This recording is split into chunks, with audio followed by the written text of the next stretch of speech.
They both fill in today, top 20 plays in my book. As for injured stars returning, Kyler Murray, DeAndre Hopkins, both haven't played since the Thursday loss to the Packers back in October. Their game time decisions today, but they're going to play. We'll tell you more about that in just a bit. And on top of the injuries, there are 4 teams on a bye this week. That includes the Packers' trio of stars. Aaron Jones, Aaron Rodgers, Devontae Adams, some other good players there too. The Browns' backs are gone, and the Titans, whatever's left of them, they're also not available today. Thankfully, next week is our final week of byes for the entire NFL regular season. Matthew, you've been adamant all year about protecting yourself at running back. Here we are in Week 13. The playoffs are approaching, and it's never been more important.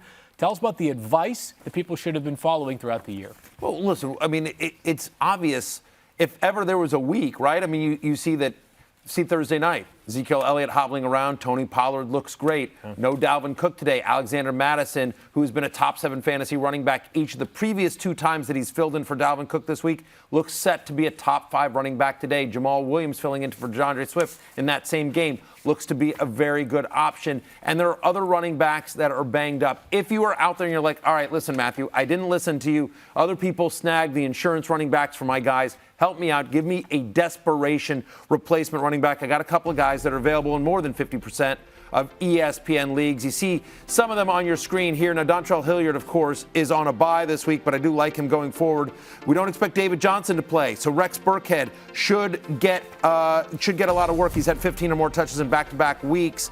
Boston Scott, we expect him to play, right? Great matchup against the Jets. Miles Sanders a little banged up, possibly no Jalen Hurts in this one as well to steal some red zone work. No Jordan Howard as well. And how about Sony Michel right there? Again, Adam Schefter reporting that the Rams want to test out Darrell Henderson pregame, but they are not optimistic about his availability. He's been banged up all week. And even if Darrell Henderson does go, they're playing Jacksonville. Do they get up big? Do they rest Henderson?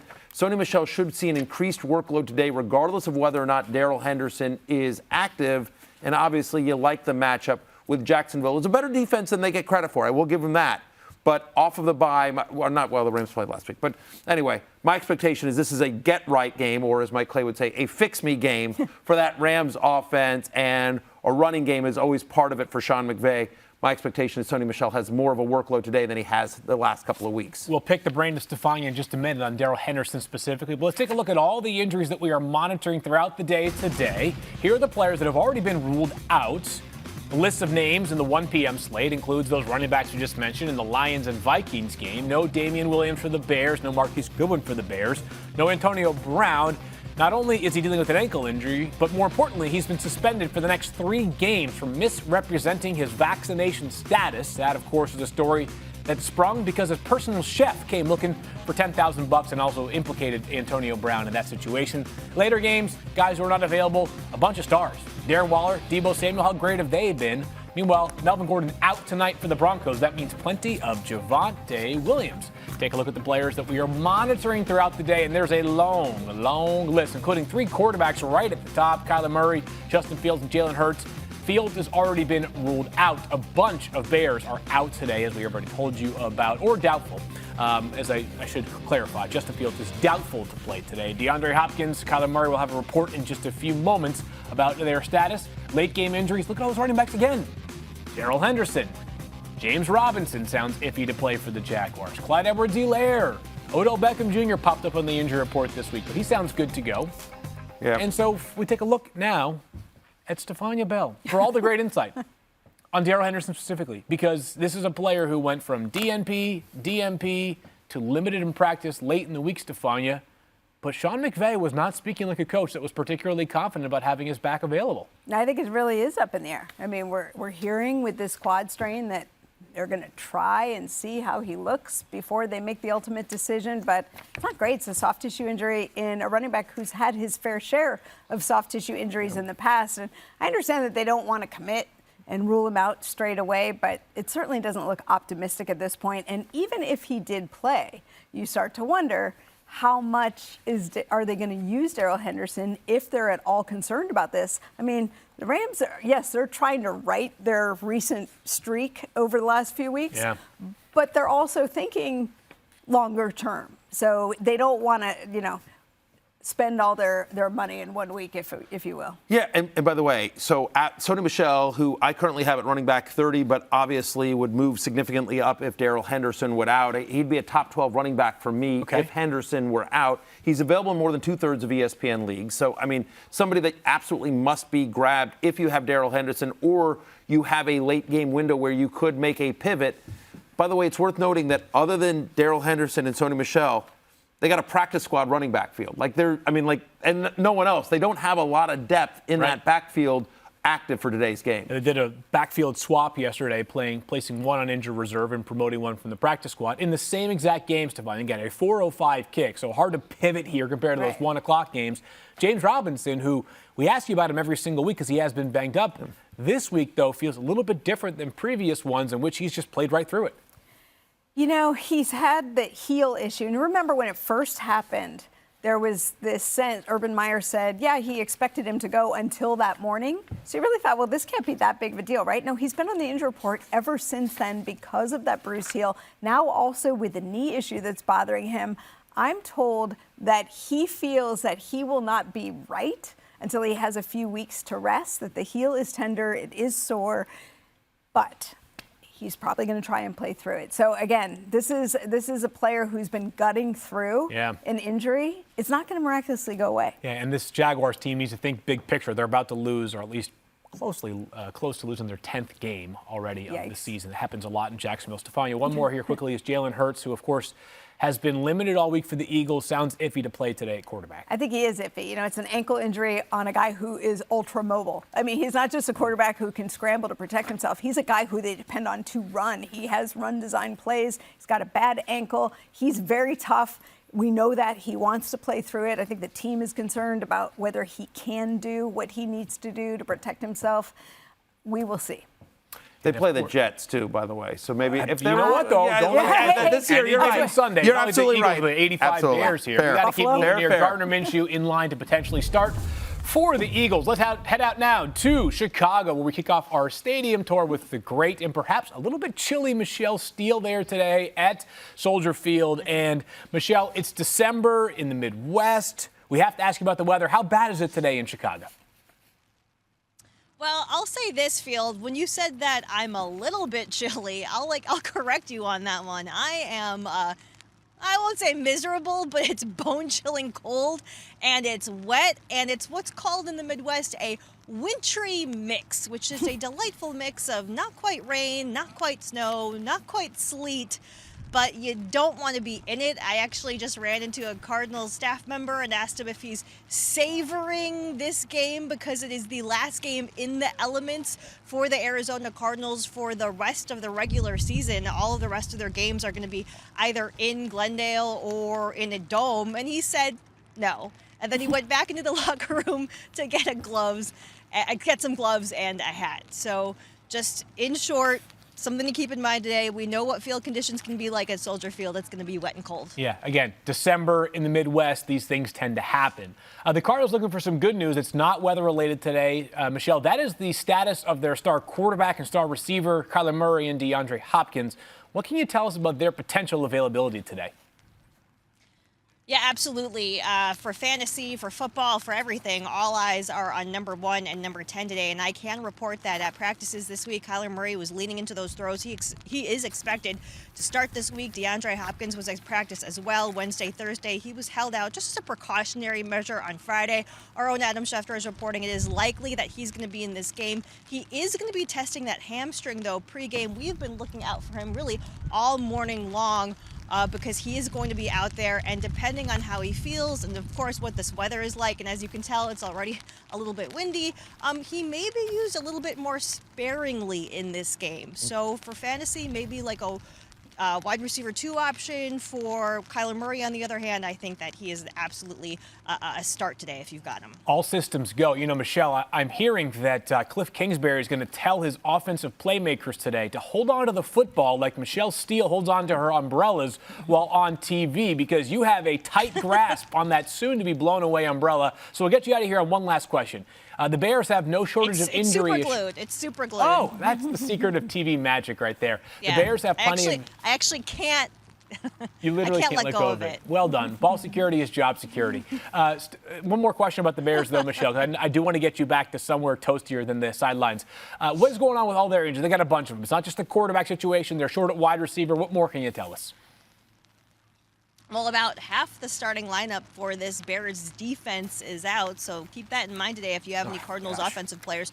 Offensively for the Bears, though, Justin Fields is out. He has not been medically cleared. Andy Dalton is getting the start with Nick Foles as his backup. We are not likely to see Allen Robinson either. He's going to be out for a second straight game. Same for Marquise Goodwin. He's been ruled out. It is going to be a challenge offensively for this Bears team. They need to put up points just to keep competitive with this Arizona Cardinals offense. Defensively for Arizona, they've been pretty good. You know, they've been stout this season. I would expect, though, given the rain and given what you can call perhaps a weakness on Arizona's defense, their run defense, I would expect a game plan heavily built on the run game for this Bears offense. A good day to start David Montgomery if you do have him field. Great stuff there. Start David Montgomery and let Michelle Steele go sit somewhere and get some warmth somehow, maybe a coffee, hot chocolate, whatever is your beverage preference early in the morning. But Michelle, we so thank you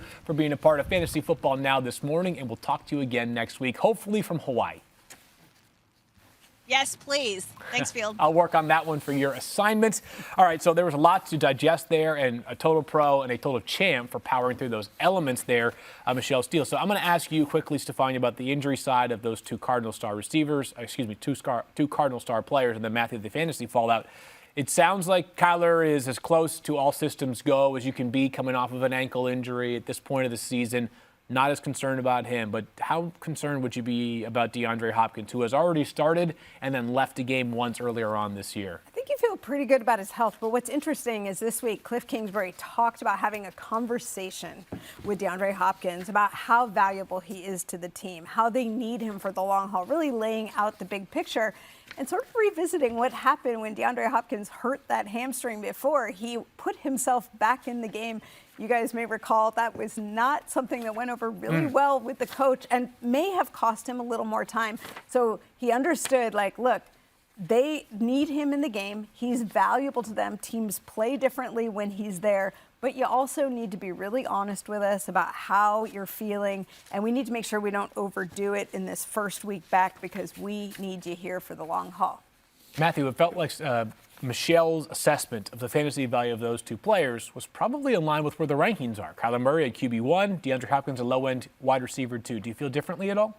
Yeah, I mean, look, my current ranks have Kyler Murray as QB9. Yeah. Now, understand that's after the Thursday night game. So I had Taysom Hill and Dak Prescott both ranked ahead of Kyler Murray, despite what Dak ended up doing on Thursday night. Not a great fantasy day for him. But so I had him outside my top 10 initially. And I'll be honest with you, like he made my hate list, which is always about expectations. And so my expectations for Kyler Murray, who was a top 5 fantasy quarterback for much of the season prior to his injury, is out. You know, I have lower expectations for him. Consider this, right? Okay. Weeks 5 through 8, he was quarterback 14 on a points per game basis. Right. And part of the reason, Field, is he doesn't run anymore. So far this year, he's averaging 18 rushing yards a game. Last year, he averaged over 51 rushing yards a game. Easy. He hasn't, I mean, it's unbelievable, right? But Kyler Murray has 0 games with 40 or more rushing yards so far this year. He's had 5 straight games without a rushing touchdown. You saw the weather there, so it's cold. It's a wintry mix, as Michelle said. Yeah. You know, playing in Chicago in December is not fun. And so I would lower expectations for Kyler Murray. You probably don't have a better option, but I would lower expectations. And to your point about DeAndre Hopkins, again, hasn't played since that Thursday night game against the Packers in October, where he had the one play, grabbed his hamstring. It was a big play. He is touchdown dependent. That's the problem, right? He's got 7 touchdowns in his 7 full games here. But if he doesn't score a touchdown, I mean, they spread the ball around. They've done such a good job getting Rondell Moore and A.J. Green and Christian Kirk involved. Zach Ertz is now a big part of this offense over the last month. And by the way, again, I would argue that what Michelle said about David Montgomery probably also is on the same side with Arizona and James Conner. Cold, wintry, nasty weather. What do you want to do? James Conner's been nothing short of fantastic this year. I expect a heavy workload of James Conner in this one. I have DeAndre Hopkins as wide receiver 18. So to your point, a low-end wide receiver 2, more touchdown dependent than he has been in previous years. I will say it's good to have them both back on the field. No doubt. even if it is a wintry mix at Soldier Field in Chicago. And to get more insight on this, let's bring in our guy who played in such tropical locations as New England, Detroit, and New York. It is, of course, Damian Woody. Always great to have D. Woody here on the show with us on Fantasy Football Now. So, Damian, this nasty weather that's coming through Chicago today, what do you expect to see out of these two offenses? Well, listen, Phil, when you talk about nasty conditions, the first thing you think about is ball security, right? And for a team like Arizona who plays in warmer weather inside a dome, they're not accustomed to playing in these type of conditions. So ball security is going to be a huge issue. We know that Kyler Murray is coming back. So I would keep an eye on that. Plus, another thing is football conditioning. These guys haven't played in a while, so we got to keep an eye on that. Coming back from injuries, that could be a factor in this game as well. Great stuff here from Damian. We got plenty more for Damian throughout the show. But coming up here on Fantasy Football Now, the Cardinals are not the only team traveling west to east. Justin Herbert heads to Cincinnati for that matchup with the Bengals. We have a live report coming quickly after this message. Fantasy Football Now is presented by DraftKings, the official daily fantasy partner of the NFL. The second stop of our stadium tour takes us to Paul Brown Stadium in Cincinnati, Ohio. It looks actually okay weather-wise there for December, especially after what we just saw in Chicago, Illinois. It's great to have Kimberly A. Martin here with us on Fantasy Football Now. And Kimberly, first of all, good morning to you. And let's talk about Mike Williams here, because other than that long touchdown late in the game against the Steelers a couple of weeks ago, it's been rough sledding. What are the Chargers saying about getting him more involved today and going forward? Good morning, Field. You know what's funny? I actually just spoke to Chargers head coach Brandon Staley, and he said, people are wondering what's going on with Mike. Nothing's wrong with Mike. Nothing's wrong with our team. Mike is having a career year. So while fantasy managers might be a little worried because of the hot start, listen, this team believes in the players that it has. Okay, not live TV. Believes in the players that it has, and they're not worried about Mike Williams at all. Hey, Kimberly, you're just playing through distraction right there. Athletes have to do the same thing, as will Jamar Chase today for the Bengals. That's football, man. That's the right. Unexpected. That's right. Expect the unexpected. And that includes, over the past couple of weeks, we've unexpectedly seen Jamar Chase go kind of quiet. 71 receiving yards total for the Bengals, everything rookie wide receiver. What are they saying about potentially getting him going again after that incredible start to begin the season? Yeah, it's funny. I talked to T. Higgins this week, and he said, earlier in the season, defenses might not have been, not that they didn't respect Jamar Chase, but he was a rookie, right? So you want to see the rookie come out and show that he can handle the pressure, the atmosphere, and so far he's done that. So when defenses key in on Jamar, that leaves Tyler Boyd. And as you've noticed, Tyler Boyd had a big week a couple weeks ago. Joe Mixon, T. Higgins, they had a big week last week against the Steelers. So no one on the Bengals side is really worried about how the snaps are differentiated and how they're divvied up, because they have a lot of playmakers. And honestly, for Zach Taylor, the head coach, that's a really good problem to have. And everybody's so unselfish on this team. And T. Higgins even told me, look, we don't care. We want to block for Joe. We want to do everything. Guys are so unselfish that they love seeing their teammates. All right. I'm glad that they're unselfish, Kimberly. I'm the selfish one here. I just want more fantasy points for Jamar Chase. What can I say? I know. Meanwhile, one person that has not let any of us down recently is Joe Mixon, the main attraction, who has back-to-back games with multiple touchdowns scored. What kind of matchup does he face today against that Chargers front seven? Well, the Chargers aren't the greatest against stopping the run. And I was here last week in Cincinnati to see Joe Mixon run all over the Pittsburgh Steelers. So they expect the same thing. The Bengals expect to do the same thing with Joe Mixon. And that's really the great thing about this team. They feel like this is the most balanced, the most explosive their team has been. And it's on account of Joe. I actually talked to Derwin James, safety for the Chargers, and he told me, look, we can't go into this thinking we just got to stop Joe Burrow. We actually have to stop Joe Mixon also. We've got to be prepared to stop the pass and the run. And he knows Joe Mixon. He knows that if we allow him to break free, he's going to be talking trash to our sidelines. He's going to be getting into his vibe with the end zone dancing. And that's one thing Derwin James told me they cannot afford to happen. Can't let that one happen. To the Queen, enjoy your day in the Queen City. Kimberly Martin, always great to talk to you. We'll do it again next week. Looking forward to that already. All right, so Matthew, we got a ton of information on the Bengals there. But let's talk about the Chargers for a second. Okay. You expect a big day for your ride or die Austin Eckler? I do. Okay, tell me more. In fairness, I always think it's a big day for Austin Very good Eckler. point, yeah. And also in fairness, it usually is. Yeah. He's been nothing short of fantastic all season long here. I have him as my number 3 running back this week. Here's the thing on Eckler, right? So first off, this game, one of the highest over-unders on the slate. I expect some fireworks in this game. I expect 2 good offenses to get going here. The Bengals, look at what the Bengals do against opposing running backs. Get this. They give up the most targets per game, the most targets to running backs per game, right? And the second most receptions per game to opposing running backs. Obviously, Eckler is such a big part of their passing offense. He has 42 red zone touches. That's 3rd in the NFL. Coming to the season, there were so many people like, he's not going to get the work in the red zone.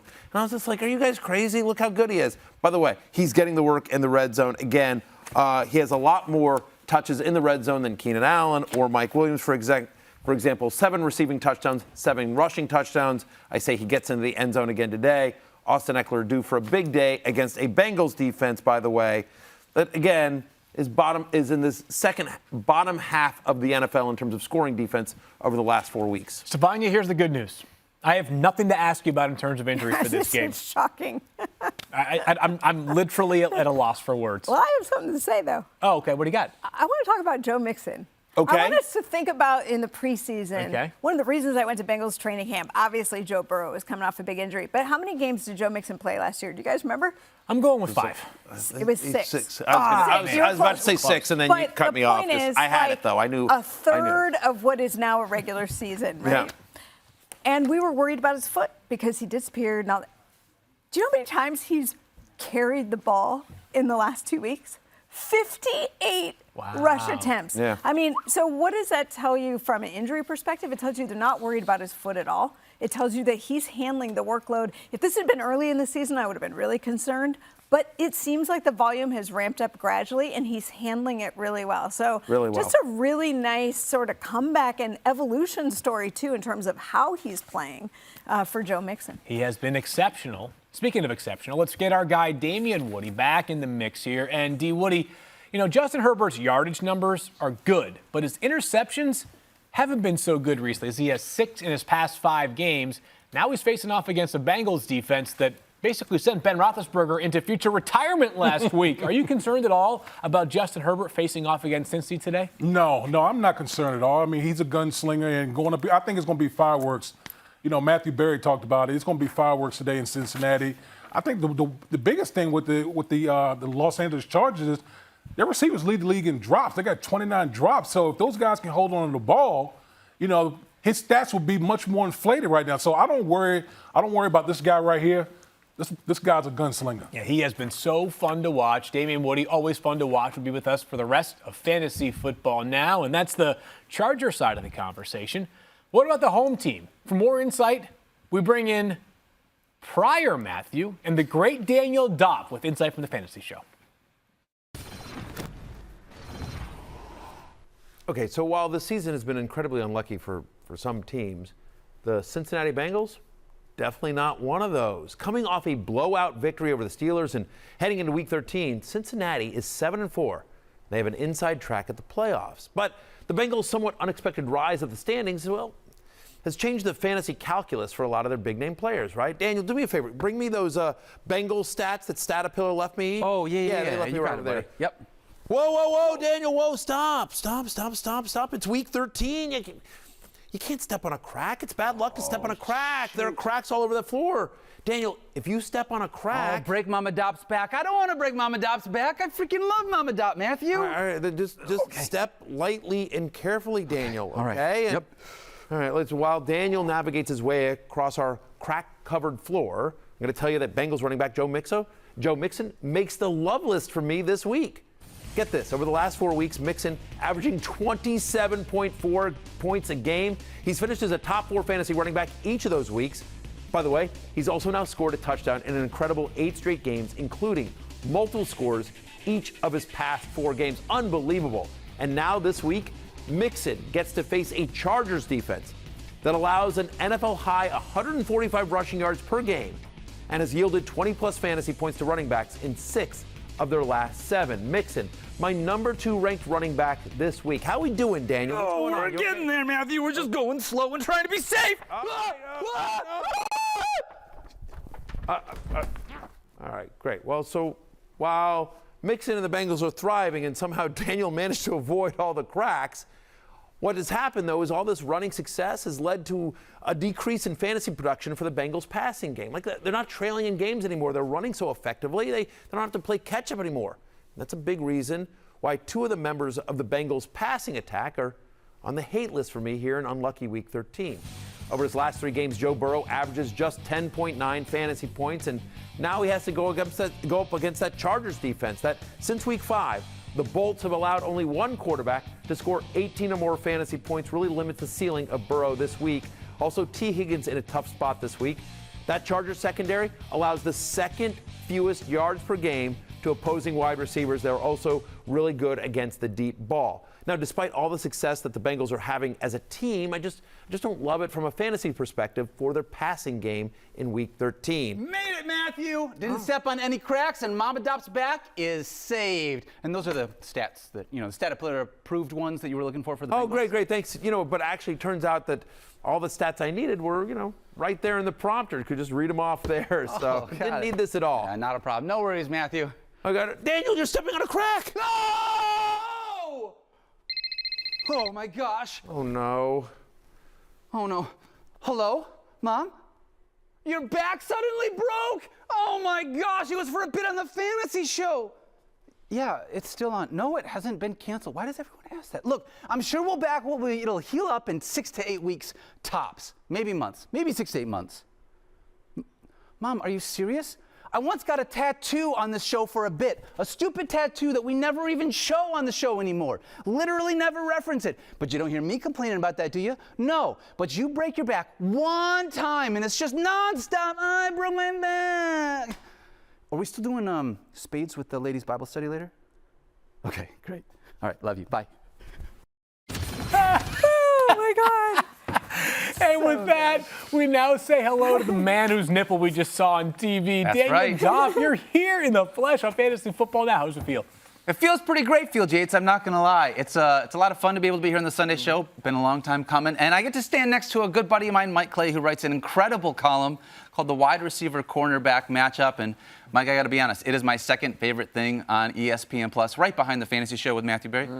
But this week, we got a couple of matchups that I want to ask you about. Are you all right with this? Yeah, let's do it. Welcome to the show, man. It's going to be fun. Thank you. I appreciate this. No nipples today. I promise we're going to keep it straightforward. Thank you. Not when I'm in your vicinity, Yes, please. yes. I appreciate that. All right, we're going to start off with the Texans. We're looking at upgrades or downgrades. Nico Collins, Brandon Cooks. Where are you going with them? Yeah, we're going to upgrade them here. The Colts have allowed 17 touchdowns to wide receivers this season.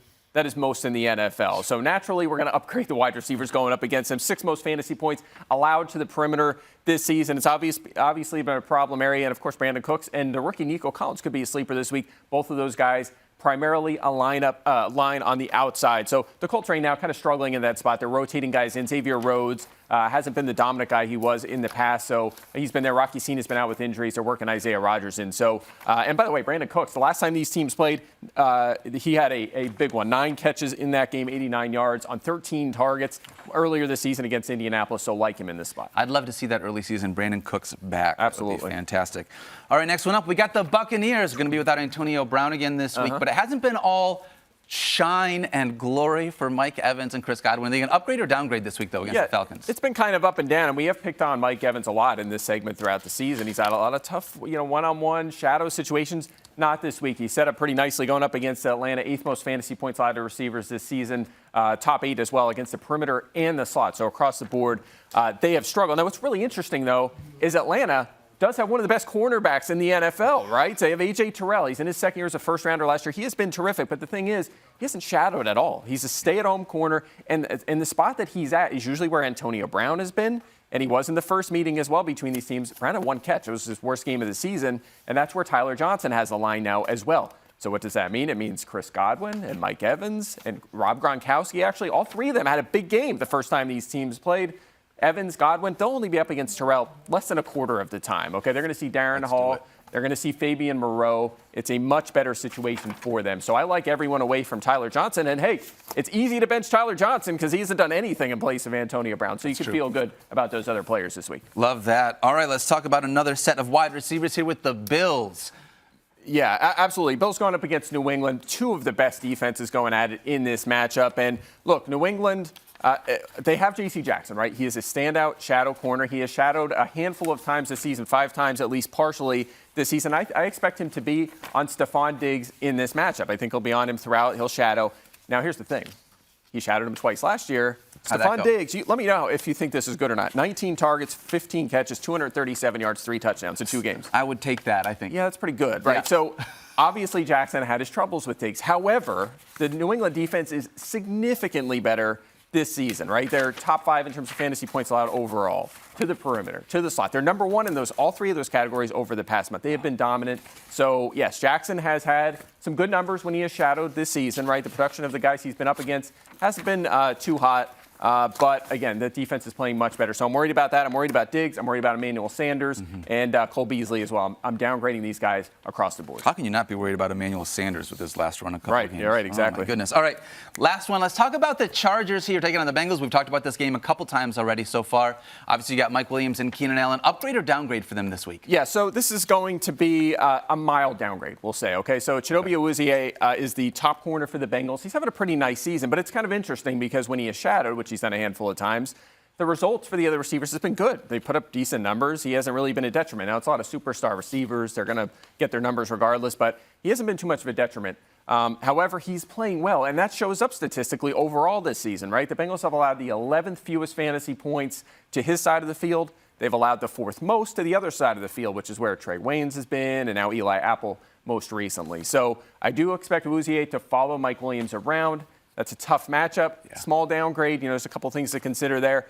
Keenan Allen also in the slot. He's been red hot over the past month or so.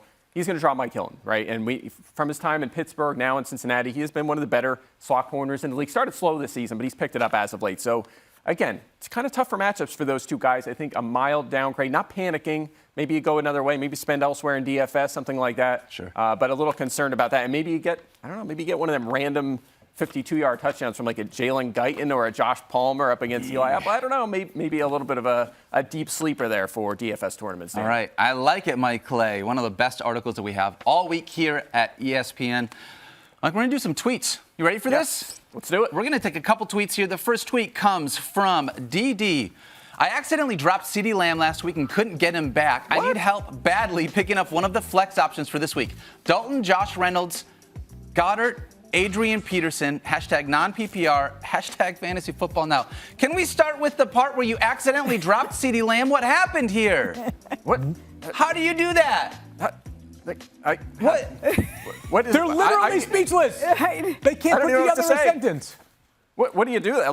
We need more to that story, right? A couple thoughts here. You go first. You go ahead. Yeah. First off, shame on your commissioner. Look, I get it, but things happen. I don't know how you accidentally dropped CeeDee Lamb, but obviously no one would ever intentionally do that. I actually think he might be on the no-drop list for ESPN. I don't know. Whatever. The fact is, look, whatever. We play fantasy football for fun. Your commissioner should have said, okay, obviously you didn't mean to do that. Put him back on your team. All right, so you play in a lousy league. I'll just say that right now, right? Especially assuming you alerted them real quickly, and it sounds like you tried to get them back, and they wouldn't let you get them back. So that's annoying. Of the players that you listed there, it sounds like a super weird league because you're asking about Andy Dalton as a flex. Super flex. It must be a super flex league here. I'm going to weirdly say Dallas Goedert here. I get it. It's the quarterback. Boy, Andy Dalton makes me nervous. Non-PPR too, though? Yeah. It's gotta be Andy Dalton. Non-PPR. I guess it's got to be Dalton. It's gotta be Dalton. Let me help you. It's Andy Dalton. Wow. Arizona's such a good defense. Arizona's a good defense. It's bad weather. Yeah. Andy Dalton is not particularly good. But I know it's a quarterback. They're right. You got to go with the quarterback. I didn't rank I ranked 25 quarterbacks this week, and Andy Dalton was not one of them. Yeah, but I'm just you going would to still say. need in a non-PPR league. Yeah, you're still talking you're about 100 right. yards and a touchdown to You're get right. to 16. I weirdly will say that I do think if Gardner Minshew's the quarterback, I actually think that helps Goddard. Okay. And they're playing the Jets. I think Goddard scores today. I'm with you. Yeah, but if you he start scores Dalton, and he has 42 receiving yards, you're it's still now. I 10 know. points. I know. Daniel, take it away. I know. It's just I don't want to be on national, whatever we are, recommending Andy Dalton. Next question comes from Anna. 3 of my running backs down, Cook, Carter, and Carson, so Mixon and Scott left. If Scott is out, do I grab Burkhead or Gainwell? Make or break time. Hashtag send help. Man, this is I'll tell you this one. Rex Burkhead, because Yeah. he's going to be the primary back Yeah. with David Johnson sick this week. And, Miles Sanders is going to be the main guy. I think Gainwell could still be useful.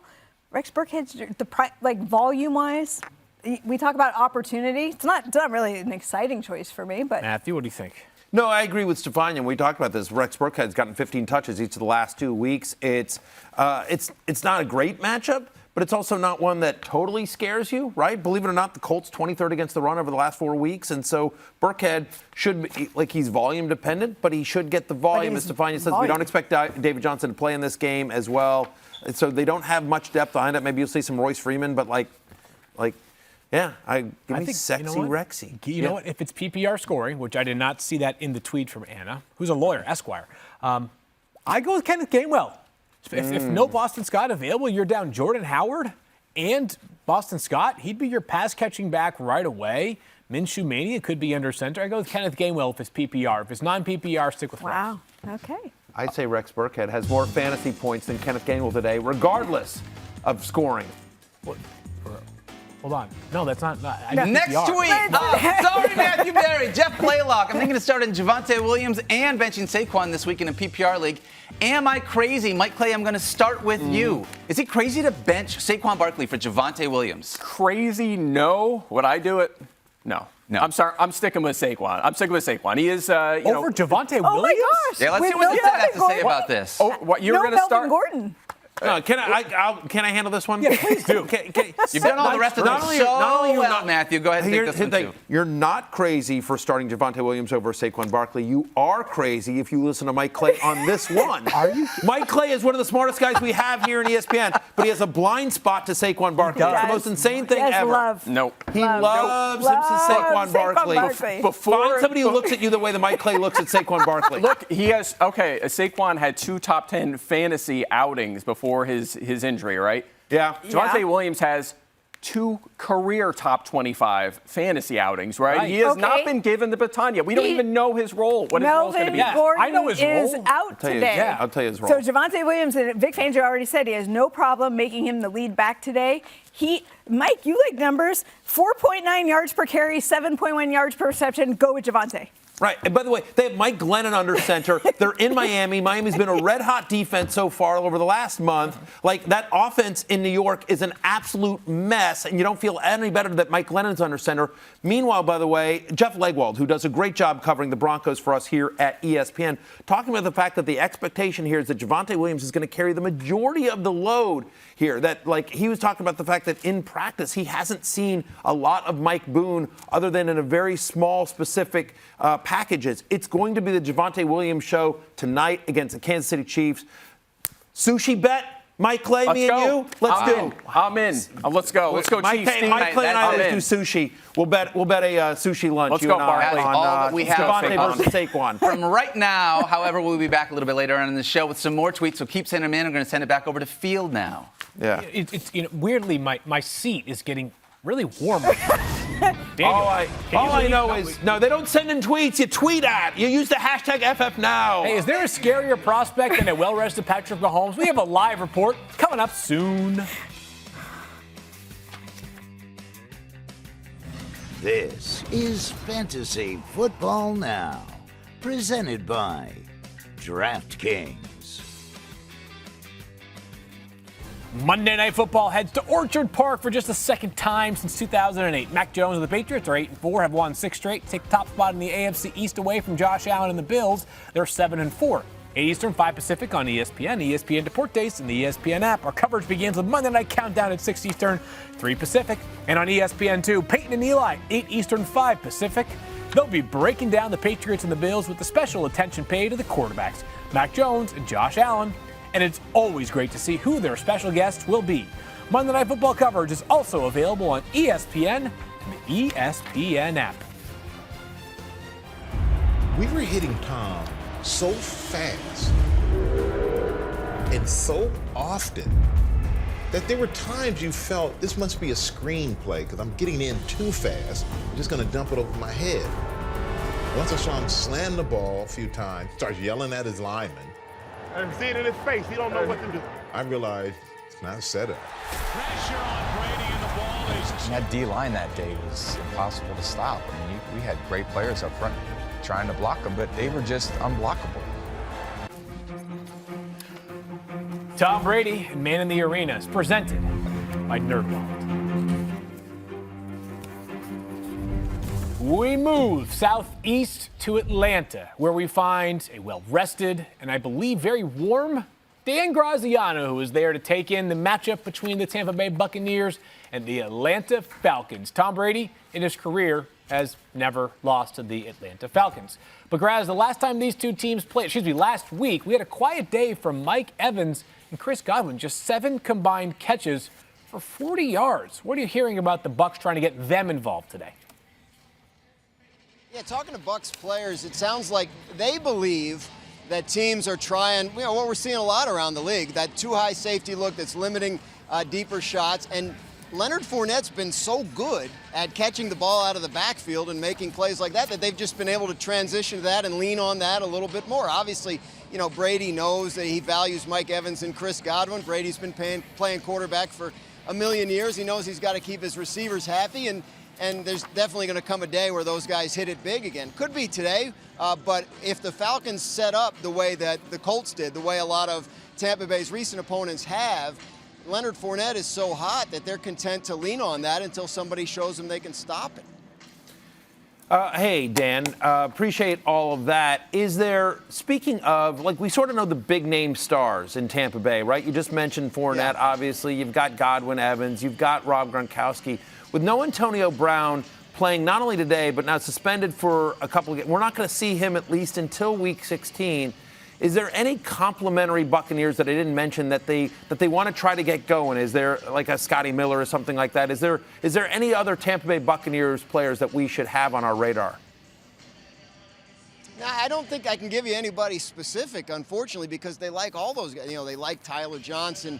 They like their tight ends. So it'll be a matter of who gets open and who has the matchup that week. I mean, they feel like their offense can do a lot of different things. Look, they get close to the goal line, they might give the ball to Ronald Jones instead of Leonard Fournette. They're not as down on Jones as they are up on Fournette right now. So they just feel like they have sort of an embarrassment of riches on that offense, and it's going to come down to who the guy is that particular week. I know that's not what, fantasy viewers want to hear, but it's the Buccaneers, and they're going to continue to score points. It's just going to be a matter of guessing who helps them do that. You get a touchdown, and you get a touchdown, and you get a touchdown. That's how it works in Tampa Bay, Graz. Let me ask you one about the Falcons, because other than Cordarrelle Patterson, it's been kind of hit or miss for everybody this season. That includes a prodigious tight end in Kyle Pitts, who, for some reason, they don't throw the football to in the red zone. Is there a decent matchup for either he or Russell Gage today? Because when they've hit nicely. It's just been hard to figure out when those guys are going to hit for fantasy purposes. Yeah, I mean, the teams have had some success with the tight end against Tampa Bay this year, and Pitts had, I think, 5 catches for 73 yards in the Week 2 game between these two teams. So, he might be able to find something here. What I've been told about Kyle Pitts from people around the Falcons is, look, he's a rookie. As great and as brilliant as he is, he's a rookie, and there have been some rookie things. There have been some things where maybe the route wasn't what it should have been on a particular play. And so they're working with him on that. When he's been involved, obviously he's shown an ability to produce at a high level. But in general, Atlanta's passing game has struggled to get going. No Calvin Ridley, as you know. Russell Gage has been a guy that they've targeted a fair bit, pretty consistently, 6, 7, 8 times a game over the last few weeks. So he'll get his targets, but they want to run this thing right. Can you imagine saying this like 3 months ago? They want to run their offense through Cordarrelle Patterson. And then off of that, you know, Pitts is probably their second best option if he's playing well and he's doing what he's supposed to do. So that would be the guy they would go to next. Graz, great stuff as always. I cannot believe that we're talking about Cordarrelle Patterson as an X factor in fantasy. I also can't believe that it's week 13 and you have somehow managed to visit every NFL stadium already this season. Enjoy the game. 11. No, it's every one of them. I lost count. So, it's all of them. We're not going to get to 32, but we might get to 16. I don't know. That's a goal for next season. But you know what? Congratulations on being in a dome today. It's a great place to be today, Dan. Yeah, it's very thank chilly you. in some of the other climates. Enjoy the game, Graz, and hopefully Tom Brady throws like 9 touchdown passes. I could certainly use it. Let's talk about the Falcons, though, for a second here, Yes. Matthew, because other than Cordarrelle But literally Patterson- just for a second. Okay.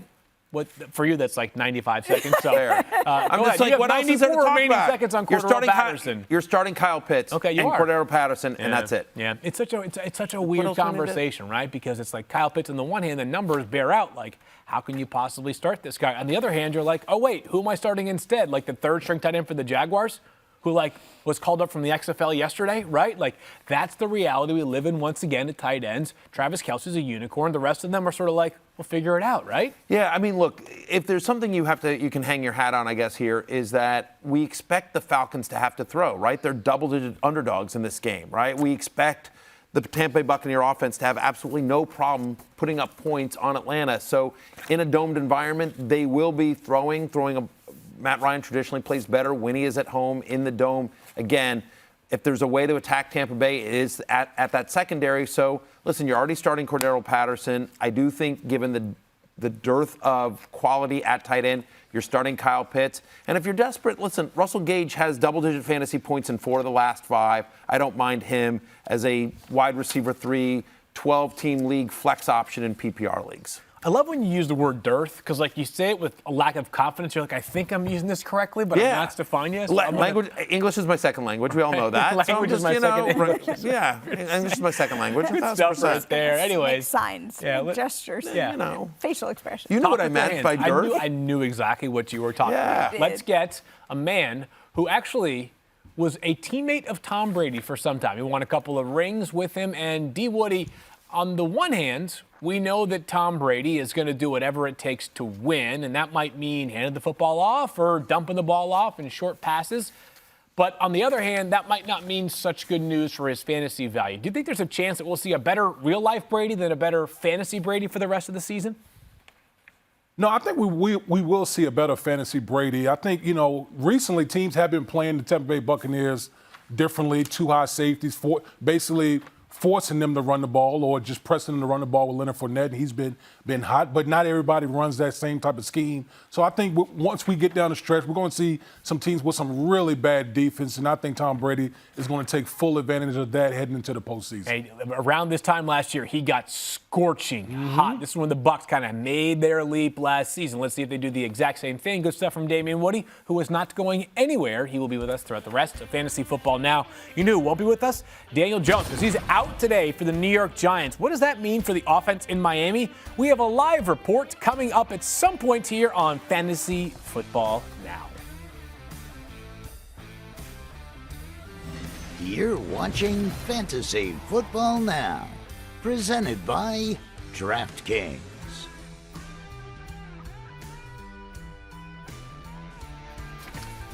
Back here on Fantasy Football Now. And the best thing that we do here at ESPN, as Matthew often says, is our partnership with the V Foundation for Cancer Research. You can make an impact by going to v.org/donate. And a reminder that 100% of whatever you donate goes directly to cancer research, whether it's $1 or more, 100% of it. That is very uncommon in the research or typically, I should say, in terms of donations, but that is great news. It's a wonderful way to do your small part. Whatever you can donate is immensely appreciated. V.org.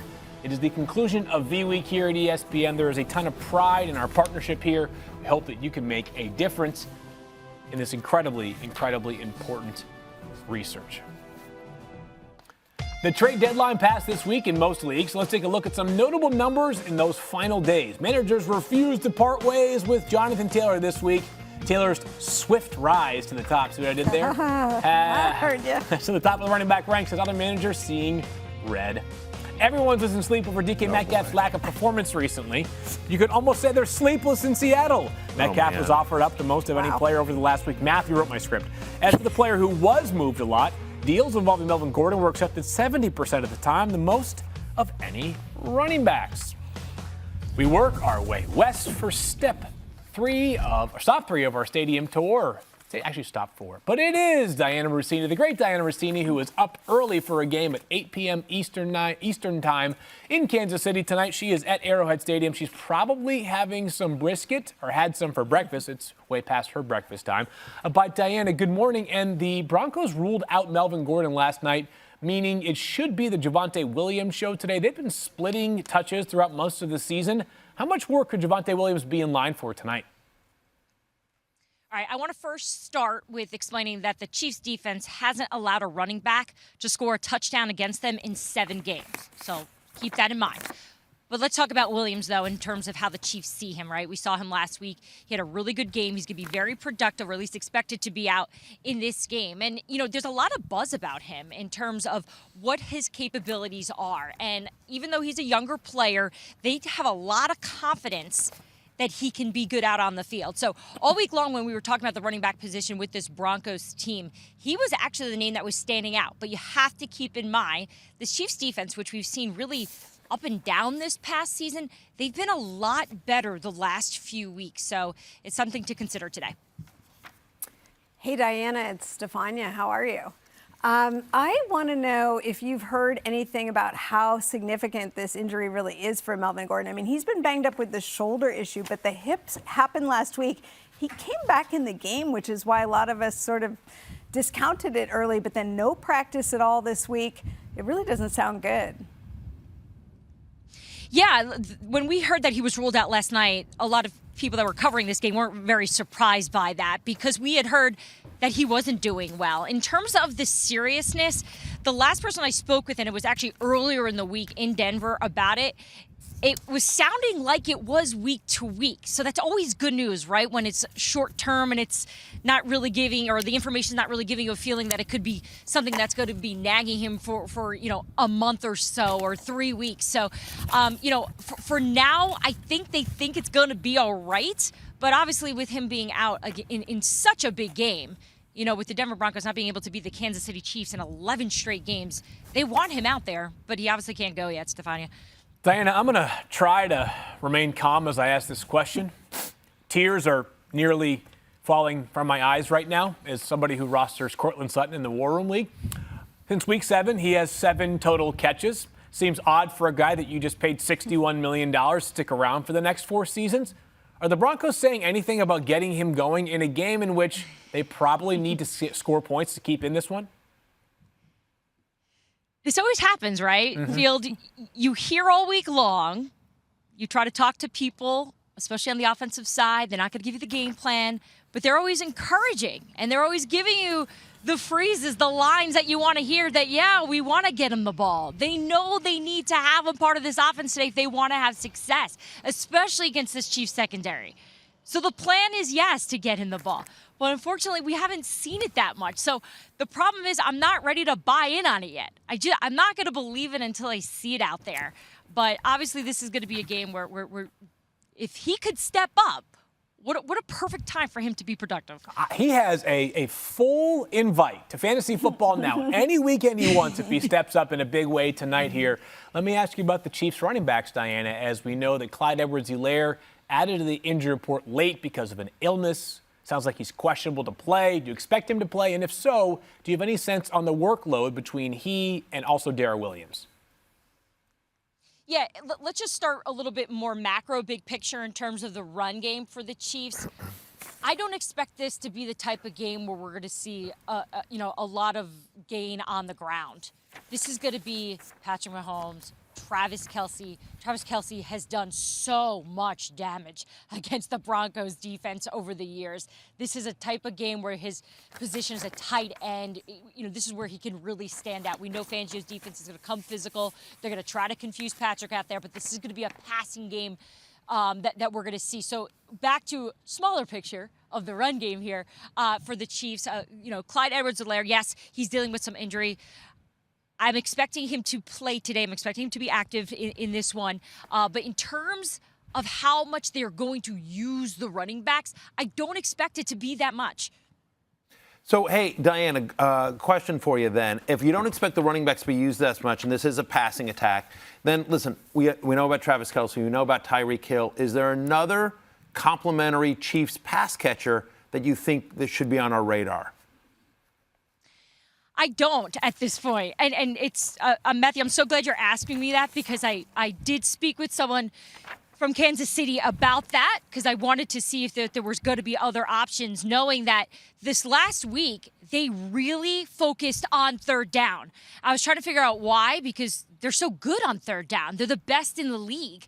And, you know, this is what the Kansas City Chiefs do really well, right? They sort of add to the muscle that they already have. And they know they're good, and they think that this is where they can really take advantage of this Broncos defense, which is one of the worst in the league, on third down defense. But in terms of an offensive player, you got to stick with the key guys here, which is like a Tyreek Hill, obviously, and Travis Kelce, and of course, Patrick Mahomes. Diana, I'm going to give you a peek behind the curtain here. Matthew is starting Byron Pringle in the War Room League, and he really wanted you to say, hey, Byron Pringle's going to ball out. That's 1,000% right. I have a gut call. I have a gut feeling on Byron Pringle. He's been playing more snaps recently. No, I have a gut feeling. I get it. I get that, Matthew. It's okay, Diana. If he's I wrong, know just I'm going to wind up. It's funny. I think of you guys so much every single Sunday when I'm at my game, because I always try to go back to my notes to think about what I shared with you guys and and with the viewers, because I want to be right. And sometimes, sometimes you're wrong. But I feel really good about this one today, Matthew. I really do. All right. Fair enough. Thanks. Diana, great insight from you as always. I actually have heard that Byron Pringle is switching to defense for the game tonight and is going to only play cornerback. So we'll see how things shake out. Great stuff as always, Dee. We'll see you again next week. She is the best. Stefania, we just heard you ask Diana about the Melvin Gordon situation. So it sounds like no major super duper causes for concern at this time. But what do you make of it? It was weird because gets hurt in his first carry last week, comes back into the game, finishes, has 87 total yards. Practiced a little bit this week. Yeah, there were people who were surprised that he was able to finish the game. Yeah. Because the injury, if you look at it, it didn't look great when it happened. It was very awkward for his hip. And it's impressive that he was able to come back and do what he did. I will also say this, and we've talked about this a few times during the year, Javonte Williams is making some noise up there. They have a hard time holding him back. He looks so good that there's been this discussion about letting the reins loose a little bit more. And if you're Melvin Gordon, you probably want to be out there too to help secure your job. I think this is going to be very interesting. Because if Javonte Williams goes out and goes nuts, and if for some reason they could pull it up, maybe they get a running back to score against Kansas City, which we know they haven't done in a while. Who knows if the balance shifts in Denver? Certainly very interesting, especially, listen, Javonte Williams is the future. Melvin Gordon's a free agent after the end of this year. The end of this season is going to be very interesting for Melvin Gordon and that Denver Broncos offense going forward, obviously, right? Because they've got Jerry Jeudy, they've got Noah Fant, they've got Cortland Sutton, they have Javonte Williams, they have a lot of pieces, a lot of young pieces there. Who knows who their quarterback is next year? Is it Aaron Rodgers? Is it Teddy Bridgewater? You don't know. They are rumored to be one of the teams in the market for a quarterback, correct? They are. And just remember that Mike Clay is advocating starting Aaron Jones over Javonte Williams today, despite the fact that Aaron Jones is on a bye. More insight from Mike. He's advocating starting Saquon Barkley at quarterback, too. That's right. That's what he's hoping for. Right. Just kidding. We are only kidding about Mike. He is great. But let's get Damien Woody involved again. And Damien, I had to kind of let it out there just a little bit with Diana asking about these Broncos wide receivers. What is going on with them? They all got these big old bags, and they don't have many catches or targets. Yeah, Phil, your guess is as good as mine. Here's the thing with Jerry Jeudy. When Jerry Jeudy's on the field, guess what? They're one of the top third down teams in the league. Well, when you convert third downs, you get more what? Possessions. More possessions, more opportunities to score. That's when he's been healthy. But I think when you talk about the Denver Broncos, their philosophy and their identity is starting to center around the running game. The running game has really picked up. Javonte Williams has been a huge factor. So I think it's still a mixed bag as far as what we're going to expect out of these wide receivers with the running game starting to get a lot more juice in Denver. Great stuff there from Damien Woody. One thing, though, that hasn't been so fun so far this year, is running backs. What has happened to all the running backs? You know who can tell us the answer? The Fantasy Show. Yeah. So we're calling this week Unlucky 13 because of all the injuries this season, and because, well, it's week 13. It's an easy theme for today's show. We're pretty lazy. But here's the thing about bad luck. It all depends on what side of the equation you're on. When a football takes an unlucky bounce, it's actually a lucky bounce for the team it bounces to. Or the number 13 itself. Certainly lucky for Kurt Warner, who went from stock boy to Super Bowl champion on the Rams. But unlucky for Odell Beckham, who went from an NFL superstar to Cleveland Brown. We saw how luck works even with Andrew Luck, right? His retirement was bad luck for the Colts, but very good luck for the rest of the AFC South.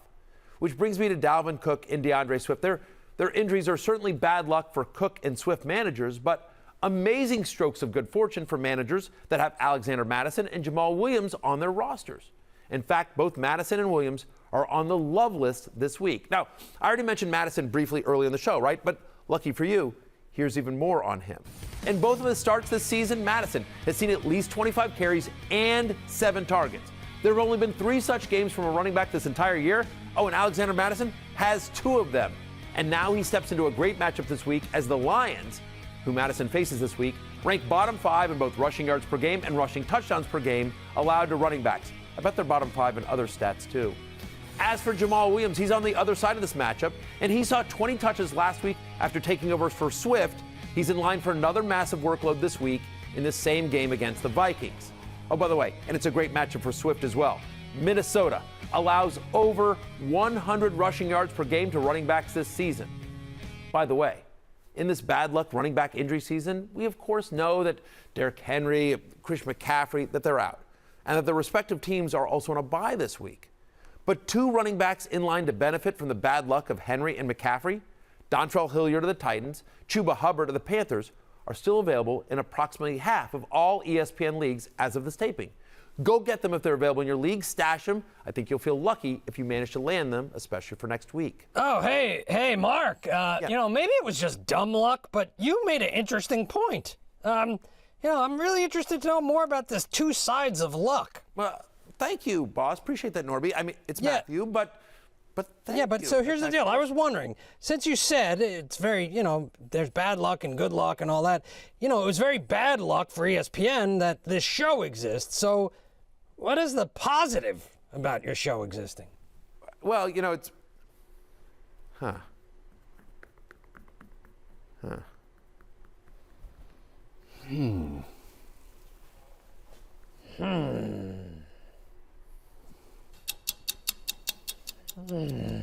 I got it! Wait, no. All right, I got it, Norby. I got it.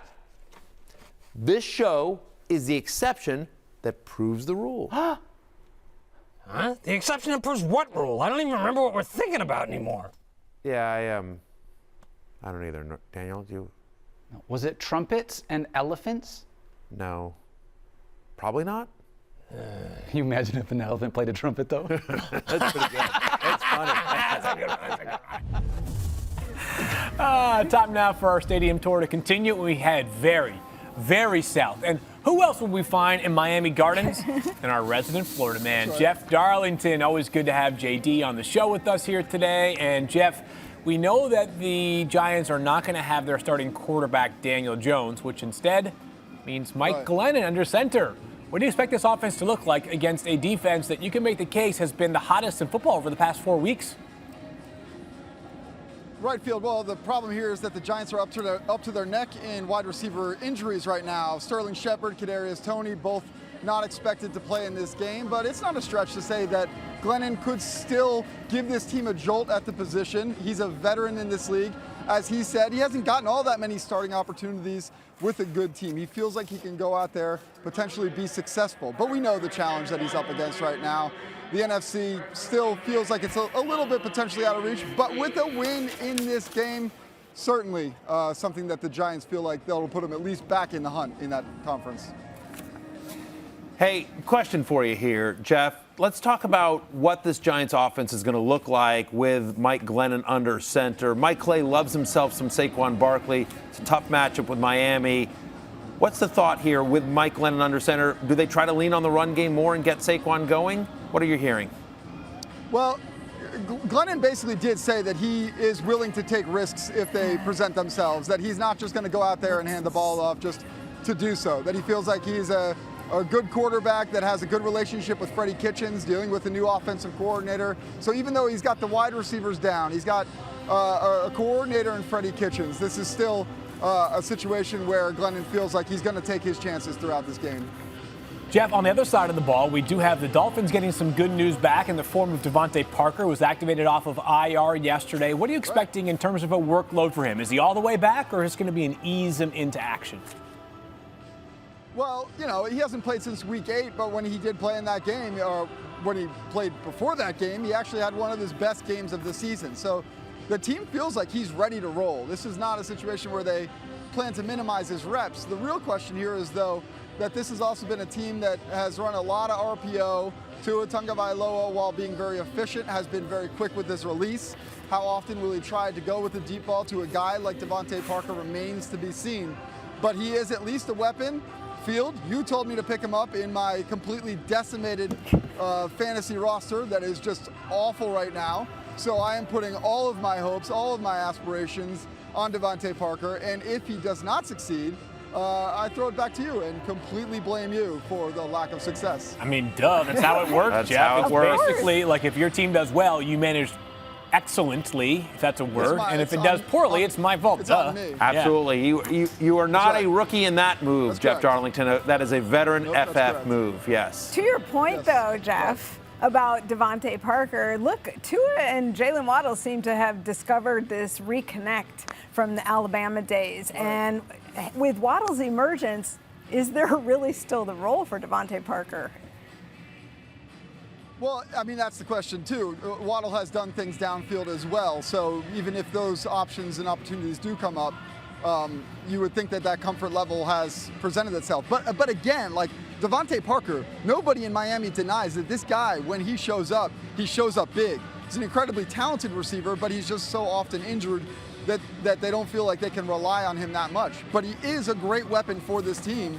So again, I mean, I understand why Field is suggesting that I put my entire league on the line with Devontae Parker in this situation. Well, as Matthew likes to say, trust is a strong word. Strong And word. not only for us is it a strong word when it comes to Look, trusting Devontae Parker, Field told for me to do you, it's a strong word when it comes to trust trusting Field. I Field. don't trust To me, Devontae that's Parker. right. That's good. I trust It's a Field. great point, Jeff. It's a very important distinction. You did not, you never said you trusted Devontae Parker. You just trusted me, which would I ever No. lead you astray? Ask yourself that question.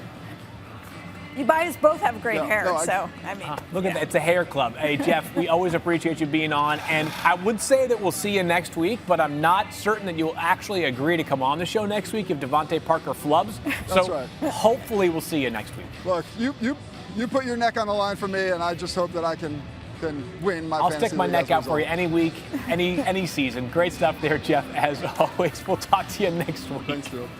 Maybe. All right, so Yeah. breaking news here, by the way. Yes. Mike Clay. I'm just kidding. Gardner Minshew is expected to start for the Philadelphia Eagles at quarterback today, as Jalen Hurts is likely to be inactive for Philadelphia because of that ankle injury. Stefania, at one point this week, he said, "I'm good, I'm playing," and you did not believe him. Well, I said he was really tough, and that's what you were hearing was his toughness and his desire to play. But look, the team's being smart. An ankle injury, again, this is not a quarterback who just scrambles to protect himself. This is a guy who runs, and they count on him getting rushing yards. There's no way to put a guy out there who's hurt and say, hey, just, rein it in. Don't really run at 100%. Just be careful on the ankle. You don't want a quarterback thinking about that while they're trying to execute game plan. Smart move by the Eagles. Matthew, what's the fantasy fallout of this? Well, actually, I mean, I weirdly think it helps the passing game. Again, they've been so run heavy with Jalen Hurts. I actually think this will help Dallas Goedert. I think it helps Devontae Smith. I actually think it helps Miles Sanders in the running game because, again, no Jalen Hurts to vulture touchdowns when they get in close. I mean, again, it helps that they're playing the Jets. I mean, let's just be very clear about you that. You are totally saying out that, on the but Jets, man. The Bills, man. Last 4 weeks, they're 30th against the run. They're 29th against the pass. Like it is for the majority of this year been a very bad defense. The Eagles should be a good offense. Gardner Minshew is a professional quarterback who has had success in the NFL. My expectation here is that for the Eagles that you care about, Dallas Goedert, Devontae Smith, Miles Sanders, I think this is fine. I think it helps. And I actually think Gardner Minshew is a viable streamer if you're suddenly scrambling at quarterback. You know what I mean? I would rank him sort of in the 20 range. Right. Still Gardner Minshew. And I think their offense is still going to be run heavy, but not as run heavy as it was with Jalen Hurts. I do think it's worth noting that not a single quarterback with a mullet has started and finished a game this year and finished outside the top 5 of quarterbacks in that week. There you go. Really good observation. Something to chew on as you think about your decisions in your season-long fantasy lineups or perhaps your daily fantasy lineups. And it's time now for Daily Fantasy Decisions brought to you by DraftKings. And who better to do that than Mike Clay and Daniel Duck, 2/3 of the award-winning CSS DFS podcast. Daniel, take it away. Yeah, honestly, if you have ever watched or listened to the CSS DFS podcast, you know that Mike Clay and I have a ton of fun being able to break down every weekly slate on Thursday. Our buddy Al Zeidenfeld also joins us. And Mike, I just want to jump right into it because you've got Justin Herbert here at $6,700 taking on the Bengals. Again, a game we've talked about could be a shootout. What do you like about Justin Herbert this week? Yeah, well, first of all, a blown opportunity by us and by Field not to dress up in his Gardner Minshew costume. Right. I mean, a great opportunity for that Field. It's not a costume, it's a lifestyle. Oh, exactly. You should have brought that lifestyle to the set today. So missed opportunity there. But what would not be a missed opportunity is firing up Justin Herbert in DFS this week. Look, this guy is the 6th highest priced quarterback in this slate. Now, remember, 10 teams are not in the slate. It's the main slate we're talking about today. He's the number 3 scoring quarterback overall this season. He's been fantastic, especially as of late. 3 of his past 4 games, 20-plus fantasy points. He's done that in 6 of his past 9 games as well. So recently, he's been very good after that slow start to the season. So I like him a lot. And, Daniel, he does it both ways, right? Like, he's 3rd in passing yards, but 7th in rushing yards at the quarterback position this season. So he can do it a lot of different ways. Justin Herbert, like him in my line. By the way, they're playing the Bengals. It might seem like a tough matchup. They've allowed the 7th fewest fantasy points this season to quarterbacks, but they've only faced 3 quarterbacks top 10 in fantasy points this season. 20-plus fantasy points by all 3 of those quarterbacks. So I feel pretty good here about Herbert. Like that. All right, let's talk about a running back next, Antonio Gibson, coming in at $5,700, especially with J.D. McKissick potentially not playing today. Then it's going to be a big game for him. 100%. And look, the thing about Gibson, he's been playing well lately, right? He has 19-plus carries in all 3 games since the bye. He seems to be maybe not 100%, but closer to being healthy, right? Closer to 100% than he was before the bye, certainly. Also, he's coming off a game in which he had a career high in carries. He's coming off a game in which he matched a career high in targets, and that wasn't just after McKissick got hurt. That was early in the game. There were plays designed for him. So I expect that to continue. They seem to be really getting him rolling, using him as that feature back. So the production has been there. 2 top 10 fantasy weeks since he's been back from the bye week. It's all been there. I mentioned the passing down work. No McKissick's going to mean even more of that. And, of course, going up against the Raiders here, 3rd most fantasy points to running backs this season. So on top of everything else, it is a good matchup. Heck yeah. And you love the idea. Under $6,000, you can get a running back that's going to get this kind of volume. Sub-6K running backs are awesome. Let's take a look at your full lineup here, Mike, so we can check out everything else that you have going on. 2 guys I definitely want to talk about. You've got Foster Moreau and Brandon Ayuk. Yeah, look, you don't have to be contrarian with your cash lineup or head-to-head lineup. Foster Moreau, lock him in, right? It's too easy. Please. $200 more than the minimum. He filled in for Darren Waller in Week 7, had 6 catches, 60 yards, and a touchdown. Played every single snap. Lock him in. And Brandon Ayuk as well, 24th price receiver. He's 14th in scoring during his last 5 games, averaging about 6.5 targets per game. And no Deebo Samuel, so Brandon Ayuk will be the guy here against his zone-heavy Seattle defense. So like him a lot. Also, check out Devontae Parker on there, $3,900. Yeah, I was just going to ask you this. So Devontae Parker at $3,900 seems like such a great punt play. That's probably how you were able to squeeze Jonathan Taylor in there at his $9,200 price point. What are you 100%. expecting out of Devontae Parker today? Yeah, I think, we just heard from Jeff Darlington, right? He's ready to roll in his words. And keep this in mind, he has appeared in 5 games with Jalen Waddle this season. He has out-targeted Jalen Waddle this season, and he's a top 12 fantasy receiver, is Jalen Waddle. I'm distracted right now. Fields literally waddling on the set right now in my eye shot. So he's in. He's ready for the Parker Waddle. There he is. I love it. I like digital Field. I'm not going to lie. We need to gift that for sure. We can use that. I would like that gift. What happened to my Field Yates? Matt Harrington, I would like that gift cut and sent to me ASAP so I can use that. Great stuff there from Daniel and Mike, as always. And seriously, CSS DFS podcast. If you DraftKings is the official daily fantasy partner of the NFL. And today only, new players can play free for over $1 million in total prizes when you make your first deposit. Download the DraftKings app and sign up with the code FFNOW. Like any good concert, we close out our show with the headliner. Sal Paolantonio joins us live from Pittsburgh ahead of the 27th regular season meeting between the Pittsburgh Steelers and the Baltimore Ravens with Mike Tomlin and John Harbaugh at the helm. And Sal Pal, the Ravens won last week not because of Lamar Jackson, but in spite of Lamar Jackson. 4 picks against the Browns. How do you expect this team to get back on track with Lamar Jackson in the passing game today? Well, it begins and ends with Mark Andrews. You mentioned those 4 interceptions. I covered that game, Sunday Night Football against the Browns, last Sunday night at M&T Bank Stadium. And he was forcing the ball to Mark Andrews. And I thought the Browns did a very good job of clouding up the picture that Lamar Jackson saw from the pocket to look for Andrews. I want you to take a look at this graphic that we had prepared for Fantasy Football Now. Yes, it's true. The Godfather's gone graphic on you, Field Yates, and there it is. Look at this. You look at the tight ends, 3rd down catches for first downs. Now, you see the list there. You don't see Mark Andrews on that list. He's 9th in the NFL with 7 catches on 3rd down for first downs. That's not a good number. That's not what they want, because this offense in the passing game goes through from Lamar Jackson to Mark Andrews. And, you know, Lamar Jackson's had some poor games against the Steelers in his young career. Only 46% completion rate in his loss to the Steelers, one of his worst losses as a young pro, has 5 interceptions in those 2 games. He's 1-1. Mike Tomlin and his defensive staff, Keith Butler, they know they got to bottle up Mark Andrews. So in terms of volume and production, what the king of fantasy football now, Matt Barry, always talks about, I would say volume's going to be high. I'm not so sure about the production from Lamar Jackson today in the passing game. The same logic could potentially apply to the Baltimore Ravens running backs, where the volume has been there recently for Devontae Freeman, not so much for Latavius Murray, but the production has been, not great. Do you expect that to change at all for either of these running backs, or should we expect more of the same? You know, I like that. Let's just go meh. Yeah. I remember a couple of weeks ago, and I mentioned it on your show, where, you know, Matthew Berry was asked about the running backs after I left my little appearance at M&T Bank Stadium. He says, I don't have much trust in them, and I still don't. They will try to run the football in this game. They definitely will, because they look at what's happened the last couple of weeks. Lions ran on the Steelers.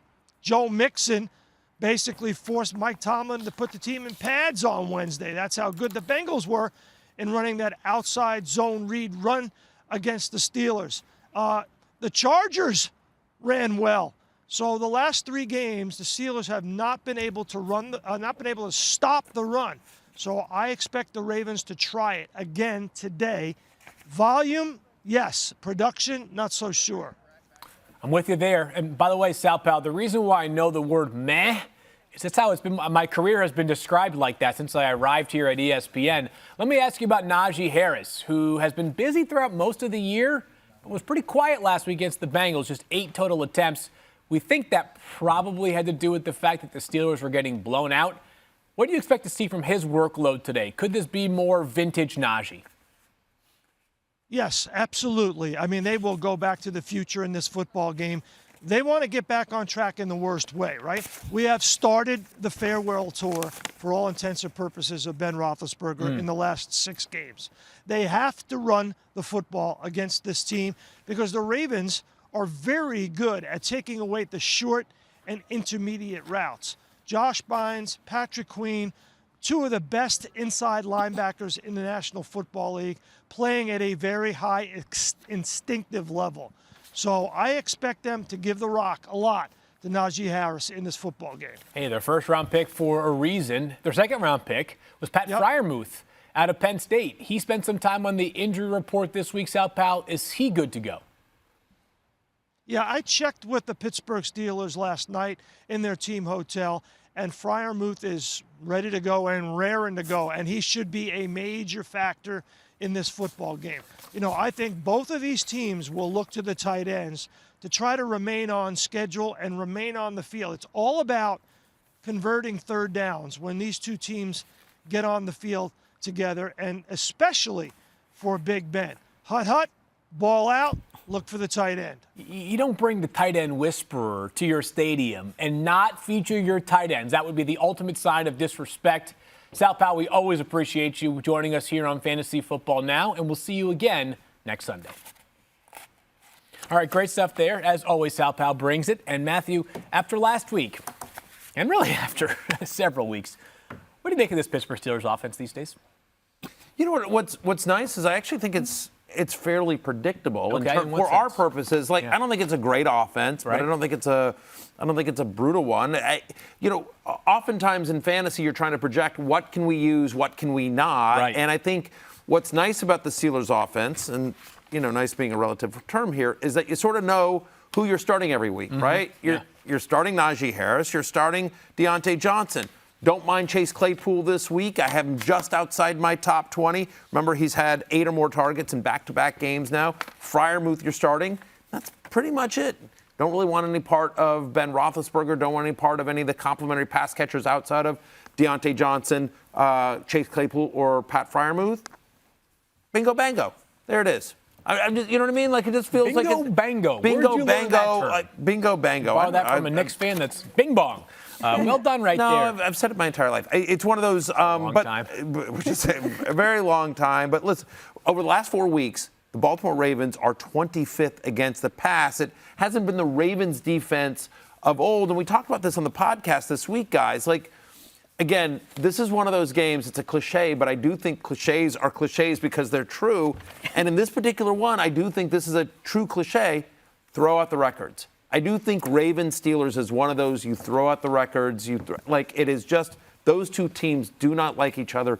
Those two teams always show up. As we were just saying. So, right, exactly. 14 and 13 over the past 26 regular season meetings. Pretty crazy. Stefania, last week you gave us some great data about how quarterbacks coming off of an illness tend to see their passing yards decrease in their first game back. That was the case last week with Lamar Jackson. Unless you count the yards by Browns defenders going the other way after those 4 interceptions. I mean, he completed passes. Right, yeah. They just weren't always to hitting his own team. It's So fair. do you think he's all clear today? Yeah. I do. It's interesting. First of all, everything you hear this week is how locked in he is, Yep. that he's never been more pissed off about what he's done when he threw all those interceptions. I thought he gave out a couple of really interesting nuggets to the media this week, too, saying that, he thinks part of the reason that people talking about him so hard to catch is from him growing up playing tag. And he said no one ever caught him.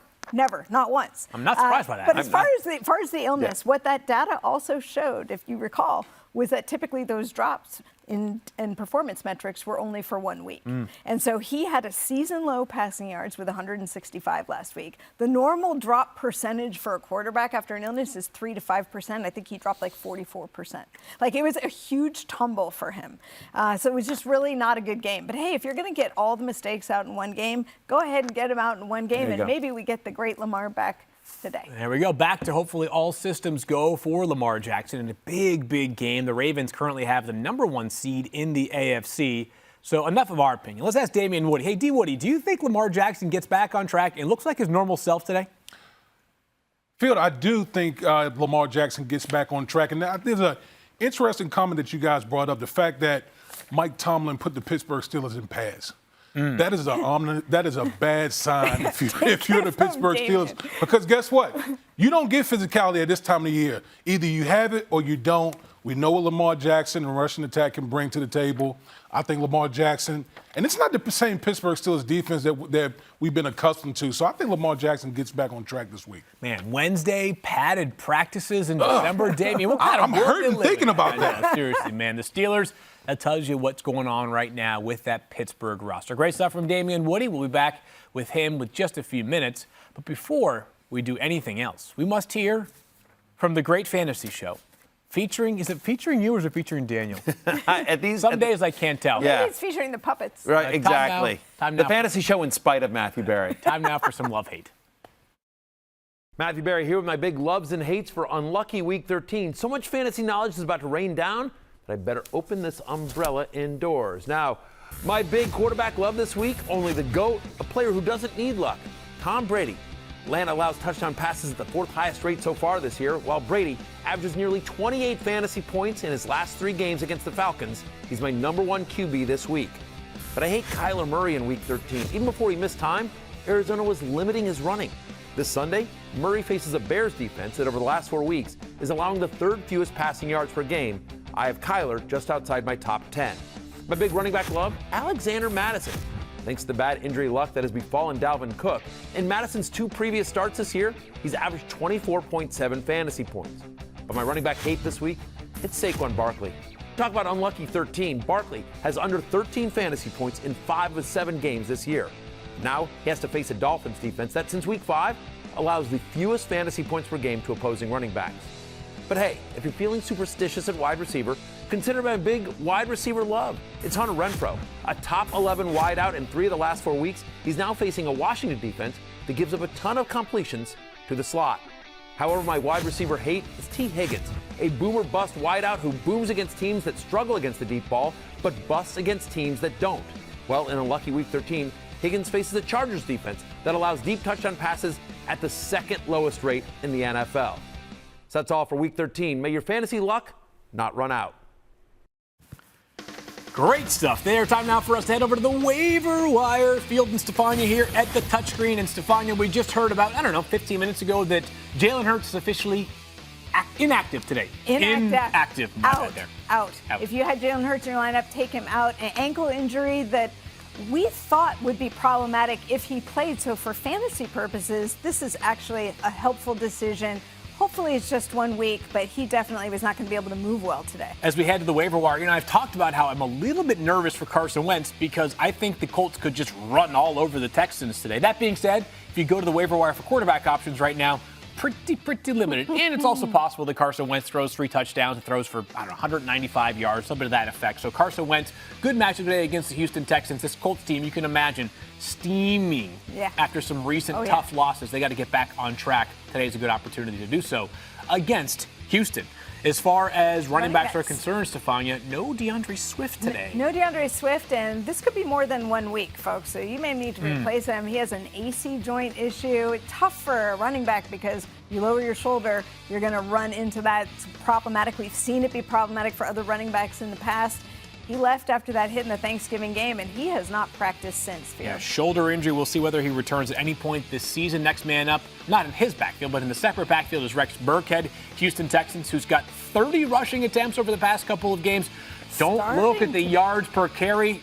Don't look at those. But potentially some involvement in the passing game as well, as David Johnson, we are now, 2 minutes away from inactives. We could see no David Johnson on the field today for the Houston Texans.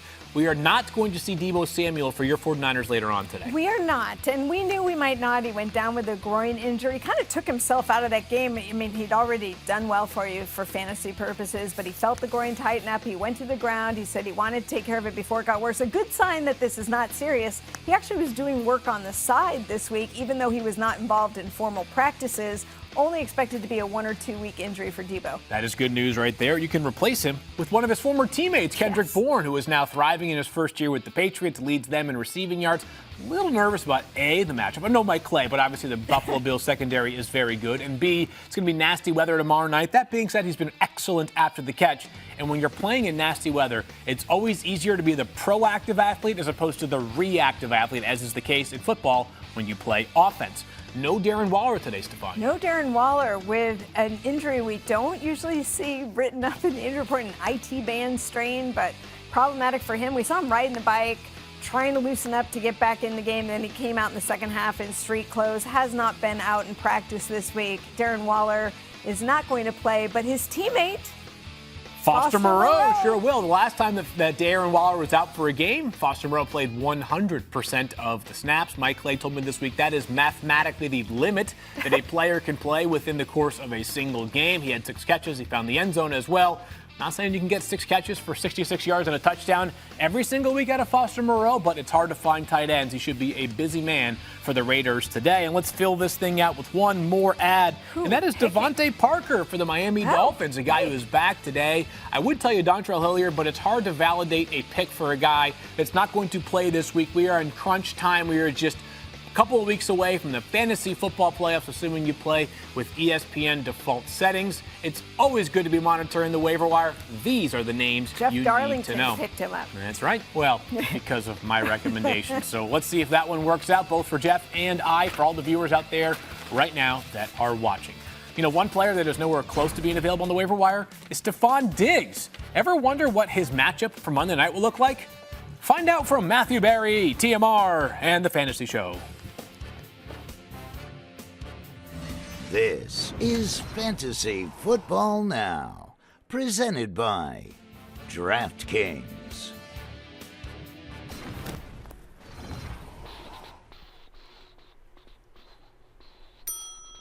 First floor. Oh. Hey, Matthew. Where are you going? 14th floor, please. All right, you got it. All the way up to the top floor, huh? Yeah, I just, felt it was important for me to go up and tell the bosses in those corner offices that even though the Week 13 Monday Night Football game between the Bills and the Patriots looks awesome on paper, it's actually kind of a dud for fantasy. Huh? Yeah, look, I mean, it's a great game for real football, but it's also got the second lowest over-under the week at 43.5. There's likely not going to be a lot of scoring. The Patriots and the Bills actually the number 1 and the number 2 scoring defenses in the NFL this year, and it's also going to be really cold in Buffalo on Monday night. I just don't think there's going to be a lot of fantasy points to be had. Yeah, well, I'm sure our bosses will really appreciate you going up to the 14th floor to tell them how maybe the best Monday Night Football matchup of the season, a game that our entire network is promoting, is actually bad. Huh. You know what? I think you're right. What floor are you going to? Oh, I'm nowhere really. I just like pushing buttons. You're old and dumb and bald. What? No, I'm just pushing your buttons, old man. Anyways, so you really think the bosses up on 14 are going to want to, hear what you have to say? I don't care, right? They have to hear this, Daniel. But just to be safe, I brought additional full screens. Ooh. Not only is this going to be a low-scoring game, but I actually have Damian Harris on my hate list this week. Buffalo, a top 10 defense in both rushing yards per game and yards per carry allowed to opposing running backs. So that's a bad matchup for Damian Harris, even if he was the RB1 in New England. But he's not the clear guy. Harris saw only 48% of New England's running back touches last week. He's now played under 40% of snaps in 3 straight games. He's also getting minimal passing game usage. Harris is now basically a touchdown-dependent, low-end RB2, high-end flex for fantasy. And going against that Bills defense at home on Monday night? No thanks. Yeah. Outside of Josh Allen and Stephon Diggs, I don't know that there's really anyone in this Bills-Patriots game that I would consider a must-start for this week. That's good to know, Matthew. So in addition to noticing that there's an incredibly long elevator ride all the way up here, I also just noticed that it goes floor 10, 11, 12, and then 14. The 14th floor is actually the 13th floor. Oh, no, I must have miscalculated. Maybe I shouldn't be here. 13? 14th floor, which is actually the 13th floor, but we pretend it's the 14th floor due to weird societal hangups on the number 13. Good luck, buddy.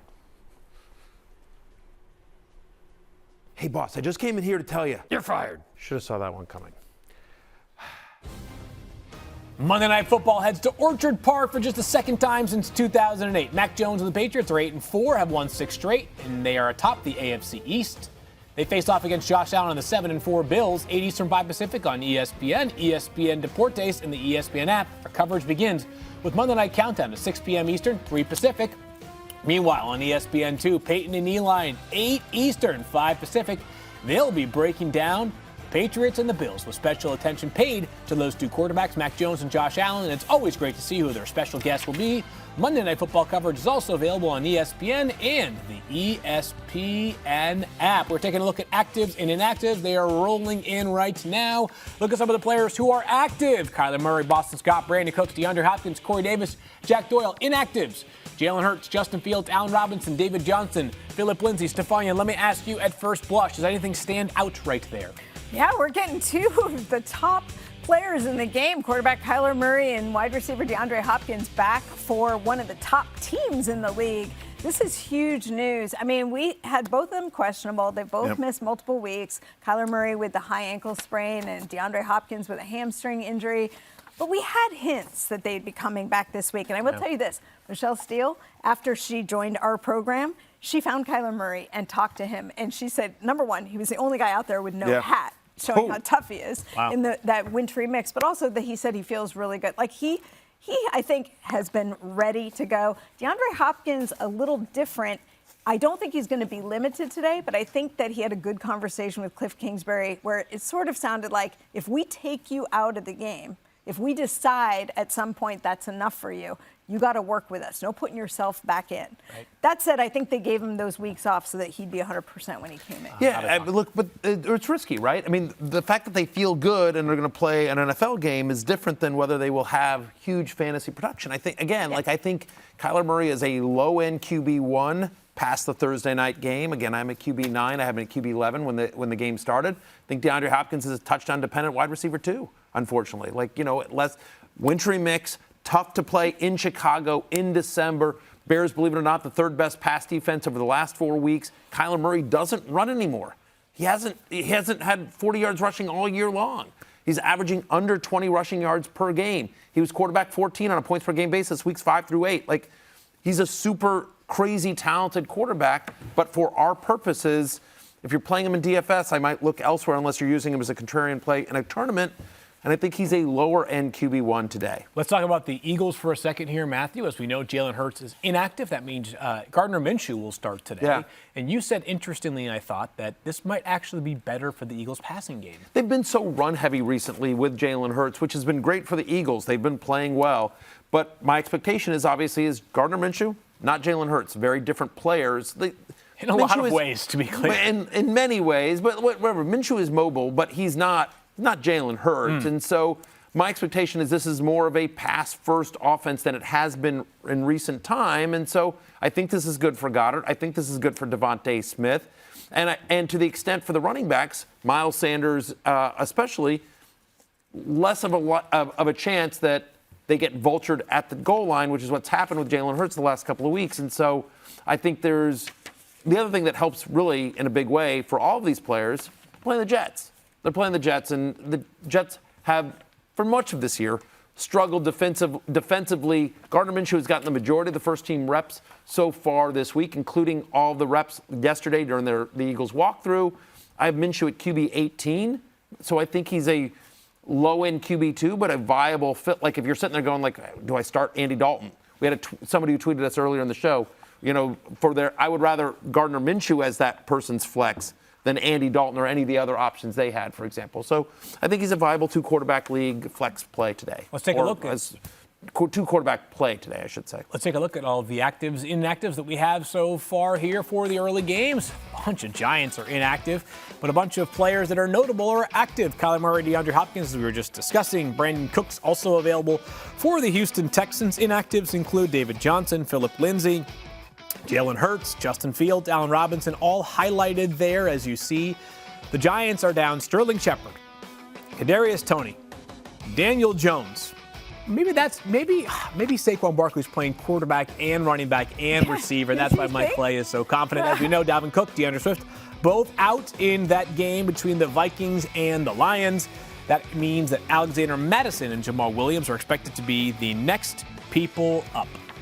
All kinds of actives and inactives news rolling in. And here they are, the three amigos there for some fantasy versus reality. Take it away, Daniel. Thank you, Field. Appreciate that. All right, here is going to be the premise of this. We're going to do fantasy or reality with our numbers guru, Mike Clay, and the guy who actually won a Super Bowl, Damian Woody. We're going to take some tweets. Wow, thanks for that. Going to have Mike break down. You're just a number. You're the guy that actually won a Super Bowl. You're just exactly. You are just a calculator, cool. Mike. No, cool. Absolutely. That is how this works. Thanks. Damian's going to tell us whether or not your numbers are actually reality or we should go a different direction. So first tweet we have comes from William.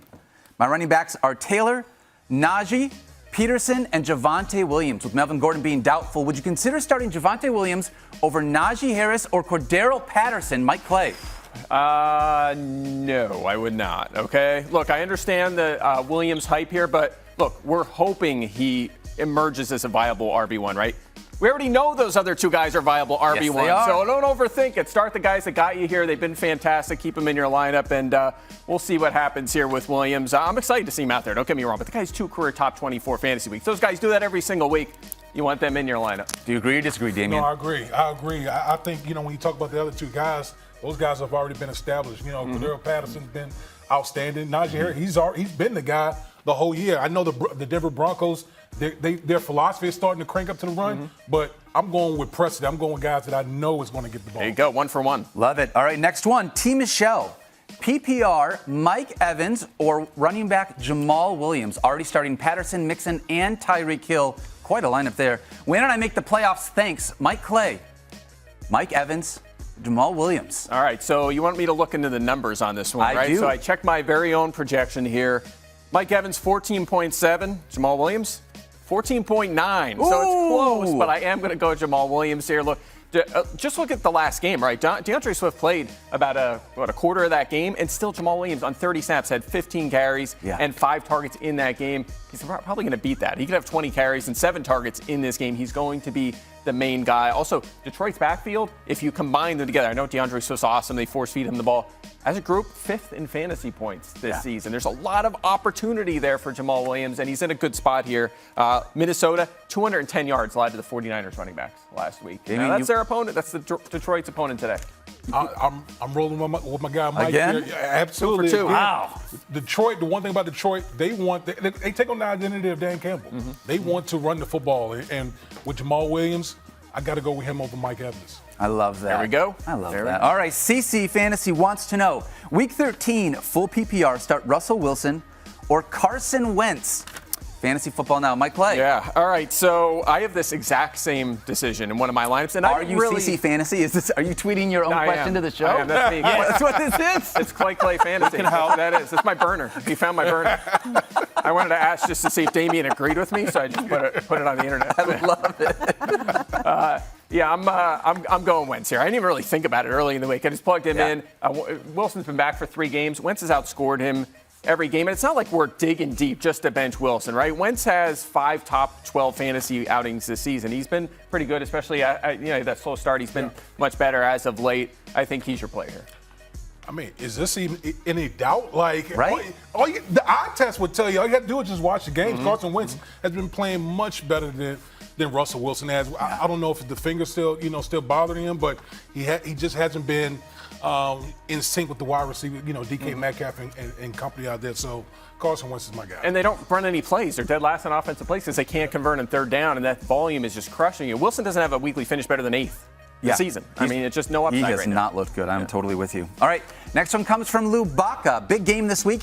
Need to know who to start in my flex spot, Mike Williams or Kendrick Bourne. I'm leaning towards Mike Williams because of the over-under being about 50. Thoughts on this, Mike Clay? Yeah, I think this is a pretty easy one. I'm going Mike Williams here. So, we talk often about how volume is king, and Mike Williams has at least 5 targets in every game. Now, he's been volatile. Don't get me wrong. He's been up and down, right? But he's at least 5 targets in every game. Kendrick Bourne has hit 5 targets 4 times this entire season. Williams has outproduced him. He's been, he sees more consistent volume. I think he's the guy here. Just opportunity, better player. There's so many things to like. Better quarterback. I mean, a lot of things to like there. Yeah, I agree, because I think, New England from game to game, you don't know what they're going to do. I mean, they're primarily going to run the ball, but you don't know who's going to get the ball in the passing game. We know with Mike Williams, he's a primary target. He's going to get his fair share of targets, so got to roll with Mike on this one. Okay, last one we have comes from Boyce. Congratulations, Secret Squirrel, on your Fantasy Football Now debut on ESPN Minus Plus. Thank you, love you, bud. Can you help a buddy out? Down on his luck this season, start a Hurt Henderson, Judy, Beasley, or Parker in my flex. I know this question was directed towards me, Mike. I would say Parker, but you're the walking calculator here. I want to know what it is that you think. Beep boop, beep boop. That's what I thought. I got it. That Mike also said Parker. Yes, I did. So first of all, Henderson. I speak calculators, just so you know. Oh, okay, I could tell. So Henderson, looking doubtful, right? He was on that list. If you can get Sony Michel, plug him in. He's the answer. If not, Cole Beasley in really tough matchup against New England. Don't really want him. Jerry Jeudy doesn't have a top 20 this season. Don't really want him. Devontae Parker, averaging a career high 8.6 targets per game. He's out targeting Waddle. I talked about that before in games they've played together this season. I know it's a little risky coming off the injury, but that's where I would go. Got to roll with Parker. Yeah? Yeah, listen. Perfect score. No, I think like Miami is starting to They're starting to come. They're starting to get come around. Tua's playing. Tua's actually playing pretty good ball. He is. As much as people want to try to crush Tua, playing pretty good ball. So I'm going with Devontae Parker. I like that as well. I think I would go with Parker too. Yep, let's do it. All right. This has been a ton of fun. Yeah, I like this. When you guys agree, it makes me feel better. Like we actually know what it is that we're talking about. Man. Is that a bad sign? No, it's a good maybe sign. That's his brilliance. That's what it is. Well, it depends. We'll find out. Like after the game. That's right. That's right. I mean, and if any of these are wrong, Damian, Mike's the one that said it first, so he's more wrong than you are. I like the way we do that. All right, Field, we're gonna head it on over back to you. Yeah, great stuff over there. And I don't know why, but our producer Matt keeps whispering Wally Pip in my ear right now. Don't read into that. Don't read into it, Field. No big deal. Okay, no big deal. Okay, good to know. Great stuff from Daniel, Damian, and Mike. We'll talk to Mike and Damian in just a little bit, and Daniel at some point as well, as we continue to roll along here on Fantasy Football Now. And it's time for us to now bring in the man who is more plugged in than anybody else in the world on really all matters, but especially the NFL. It is, of course, the great Adam Schefter. And Shefty, the Rams host the Jaguars a little bit later on this afternoon, 4:05 p.m. Eastern Time kickoff. As of right now, we don't know whether the Rams will have their running back Darrell Henderson Jr. What do you suspect? Well, here's what I think is going to happen, Field. They're going to take him out before the game to test him out to see how he's feeling. He's obviously dealing with that thigh injury. And they will not make a final determination until pregame warmups. But what it sounds like going in, it sounds like Darrell Henderson is going to be unlikely to play in this particular game, which would mean Sony Michel will get the work that Darrell Henderson normally does. But again, no final decision. They'll test him pregame. Unlikely he plays. Odell Beckham Jr. will be out there for the Rams. And James Robinson, the Jaguars running back in the same game, also listed as questionable. Plans to try to play. We'll see if he can make it through pregame warmups and the early part of the game. Interesting one to follow, around 2:35 p.m. Eastern Time for those words officially. Shefty, everybody here knows that you obviously know basically everything about the NFL, but you are also a massive, avid fantasy football player. And let's put the insider hat to the side for a second, and let's put the fantasy hat on for a second here instead. As we look ahead to 2022, you think about all the injuries to top running backs. Christian McCaffrey out for the season. Derrick Henry potentially out for the season. Dalvin Cook on the shelf for a couple of weeks right now. Alvin Kamara's been out for 4 games. You see all these players that have been missing time at some point this season, many of them running backs. As we look ahead to 2022, if you were in that first 4 picks of a draft, would you be avoiding running backs? Have we reached that point in fantasy?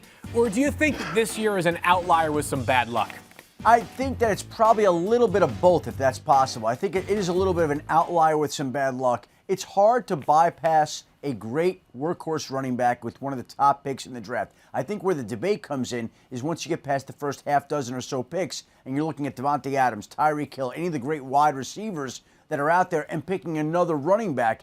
And again, I think the running backs have shown that they seem to get hurt an awful lot. And you can always find running backs on the wire, it seems like, to come step. There's Chuba Hubbard stepping in for Christian McCaffrey. There's whoever else it is in Tennessee stepping in for Derrick Henry. It's always tough to come up with the dominant pass-catching wide receiver in a PPR league. I just think there's value there in wide receivers in PPR league. Standard league, I think you always have to go running back, right? But PPR, I think you have to think long and hard about bypassing a great wide receiver. Yeah, listen, I would agree with that on some level. I think if you were drafting today for next year, I think Jonathan Taylor would be the 101, right? I mean, and yes, he got hurt. But people forget, Derrick Henry was awesome and winning people their leagues up until the time he got hurt. Dalvin Cook has been fantastic. And if you took our advice in the preseason and when you drafted Dalvin Cook, you also rostered Alexander Mattison, you've been very happy with the production of the starting Vikings running back so far this year. And so, I agree. There's much more of a shift, and traditionally there are more wide receivers that are consistent. But by the way, you think about guys like Allen Robinson or DeAndre Hopkins who went high in drafts at wide receiver. They have struggled this year. George Kittle hurt once again this year. Darren Waller is going to miss another game today. So, you know what I mean? Like, you can cherry pick if you want whatever position you want. There have been disappointments and surprises up and down the board at all positions this year. I can barely make it through the rest of 2021, and we're already looking ahead to 2022. What are we doing with ourselves? We cannot wait for drafts already next season. Shefty, you get another win in long shots last week. Rex Burkhead powers you to a W, and Matthew experienced some old-school fantasy football heartbreak as Evan Ingram at 6.7 points. And of course, backup tight end Chris Myrick scored a touchdown for the Giants. And not Evan Ingram also got 2 balls in the end zone. I mean, he caught them, and where there was like a holding penalty, and then they're on the 1-yard line. Like, he got 2 end zone looks, 2 targets. Daniel Jones and Evan Ingram could not connect. I liked the call when he made it, and it worked out for Shefty. So congratulations on your victory last week, Adam. Lucky Shefty. Shefty, you are up first here. Of course, we always follow golf scoring. You win, you get the next shot first off the tee. Who are you taking in week 13? I'm not going to go Chris Myrick, despite the fact that I toyed with the idea. I am going to go with the 49ers wide receiver Jauan Jennings. Look, somebody's got to pick up some of the production with Deebo Samuel out. And I think Jauan Jennings is a candidate. Don't be surprised if Travis Benjamin catches a long pass today. Wow. But Jauan Jennings is a guy that I think is somebody that the 49ers like. He's got more and more play time, more and more opportunities. And there are going to be a lot of opportunities today against Seattle with Deebo Samuel sidelined for at least 1 week. Yeah, I like that call. I'm also going with a wide receiver that might catch a long one today, and that's Deshaun Jackson, who's going to play for the Raiders today against his former team, the Washington football team. So if you look at sort of his usage since he's joined the Las Vegas Raiders, his snaps have gone up 9 to 16 to 39 last week. He's played 4 games this year with 20 or more snaps. In those games, he's got 100 yards and a touchdown in 2 of those 4 games here. Remember, no team in the NFL allows passing touchdowns, deep passing touchdowns, I should say, at a higher rate than Washington. Even in last Monday night's slugfest, that brutal game where the Seattle offense couldn't get anything done, they still gave up a couple of long passes to Tyler Lockett. We know this Raiders offense under Greg Olsen likes to utilize the deep ball. I think they're going to take a couple of shots to Deshaun Jackson, and with some injuries in that secondary to Washington, I think they're successful. Give me Deshaun Jackson as my long shot There you have today. it. Jauan Jennings versus Deshaun Jackson. Before we let Shefty go, I have 4 words for you, Adam. Hail to the victors. Yeah, Congratulations to your men in maize and blue. What a dominant performance that was last night. I'm sure you are going to be watching in about 8 minutes to figure out where they land in the college football playoff rankings. Looking forward to seeing that. Hopefully they'll be in the number 1, number 2 slot. They deserve whatever they get, and congratulations to the Michigan football team, the Michigan football program, everybody at the school. Hope they get to enjoy it. Great stuff, as always, from Adam Schefter. We'll talk to you again 1 week from right now. Good luck to both of you in long shots in week 13. Thanks, guys. Have a nice Sunday. All righty, coming up, fantasy football now. There is no Aaron Rodgers this week. So how do you feel in at quarterback, and who steps up in our rankings? We'll tell you next here on Fantasy Football Now. This is Fantasy Football Now, presented by DraftKings. Let's rank. And I've decided to go all the way out on a limb. You know why? Why is that? I've got Tom Brady as my quarterback 1 this week. I've heard of him. Brady, quarterback 1. And all the way back in week 2 against Atlanta, he had 276 yards, 5 touchdowns. In his 3 games against Atlanta, since joining Tampa Bay, which is also Tampa Bay, Brady is averaging 27.8 fantasy points per game. Brady leads all quarterbacks with 41.5 pass attempts per game, at least 34 every single week. As somebody who needs a big week from Tom Brady, I've got him all the way up at quarterback 1. So, hey, Matthew, tell us about Patrick Mahomes tonight facing off against the Denver Broncos. Patrick Mahomes is good at football. Have you He's thought good at the about that football. long and hard? I have. I've crunched the numbers. I've studied the tape. I've talked to a lot of scouts. I'm comfortable with that statement. Patrick Mahomes is good at football. But by the way, he hasn't been great at fantasy football recently. Since week 7, he's QB 19 on a points per game basis. Weird. But I think he gets off the schneid. Out of the bye. We know Andy Reid 19-2 off of the bye. My expectation here is the Chiefs win, and that the Chiefs win big thanks to Patrick Mahomes, who in his 3 starts coming off of a bye in his career averages 24.7 fantasy points per game. In his 2 divisional games so far this year, over 660 yards. He's got 8 touchdowns. He's averaging 29 points per game. Denver tied for the most deep touchdown passes allowed this season.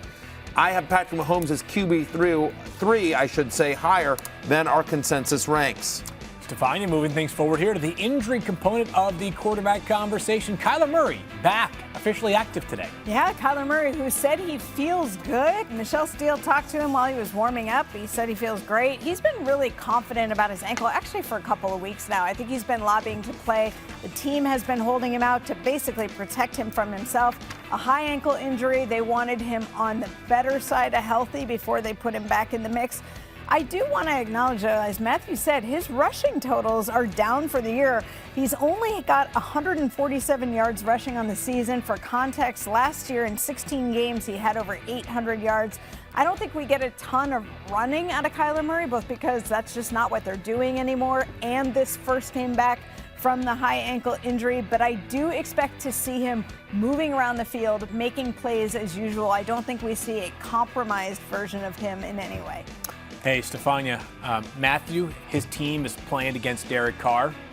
So you know he's going off. And Matthew, you've got him in top 10. I do. I'm at QB 8, so again, higher than the consensus ranks. You just heard me talk about it with Adam Schefter during our long shot segment there, Field. But Washington is one of the worst teams in the NFL in terms of defending the deep pass. I think Deshaun Jackson gets into the end zone in this one on a deep pass. Washington football team overall has allowed touchdown passes at the highest rate so far this season. And in wins this year, again, the Vegas Raiders are favored in this game. In wins this year, Derek Carr's averaged 21.8 fantasy points per game. So when he wins, he shifts into a higher gear. Oh, my God. Try to be. Anyway, listen, you're not a dad yet. You can't do dad jokes now for a couple more months. I'm going to say this, though. I think they struggle to run the ball. Washington plays really good run defense. I think the way that the Raiders have to attack Washington is through the air with Derek Carr. Again, I have him as a top 8 play today. Tua Tagovailoa has finally hit 16 career starts. And how's this? During his first 16 starts, he has more passing touchdowns and fewer picks than Kyler Murray during his dynamic rookie season. Obviously, Kyler's a much better runner, but Tua has more rushing touchdowns than Kyler Murray. 15.4 fantasy points per game. He's faced some really good pass defenses this year, but when he hasn't, he's got 21.8 fantasy points per game in his 3 light matchups this season. Depending on what you think of this Giants defense with no Adoree Jackson, this could be a big day for Tua. He's my quarterback 14. By the way, Devontae Parker is back. Take a look at some of the available quarterbacks in 50% or more of leagues, or close to it. Carson Wentz, Tua, just mentioned him. Taylor Heineke for Matthew's football team. Mac Jones plays on Monday night. He's been better recently for the Patriots. Not just real football, he's been really good all year, but better in fantasy.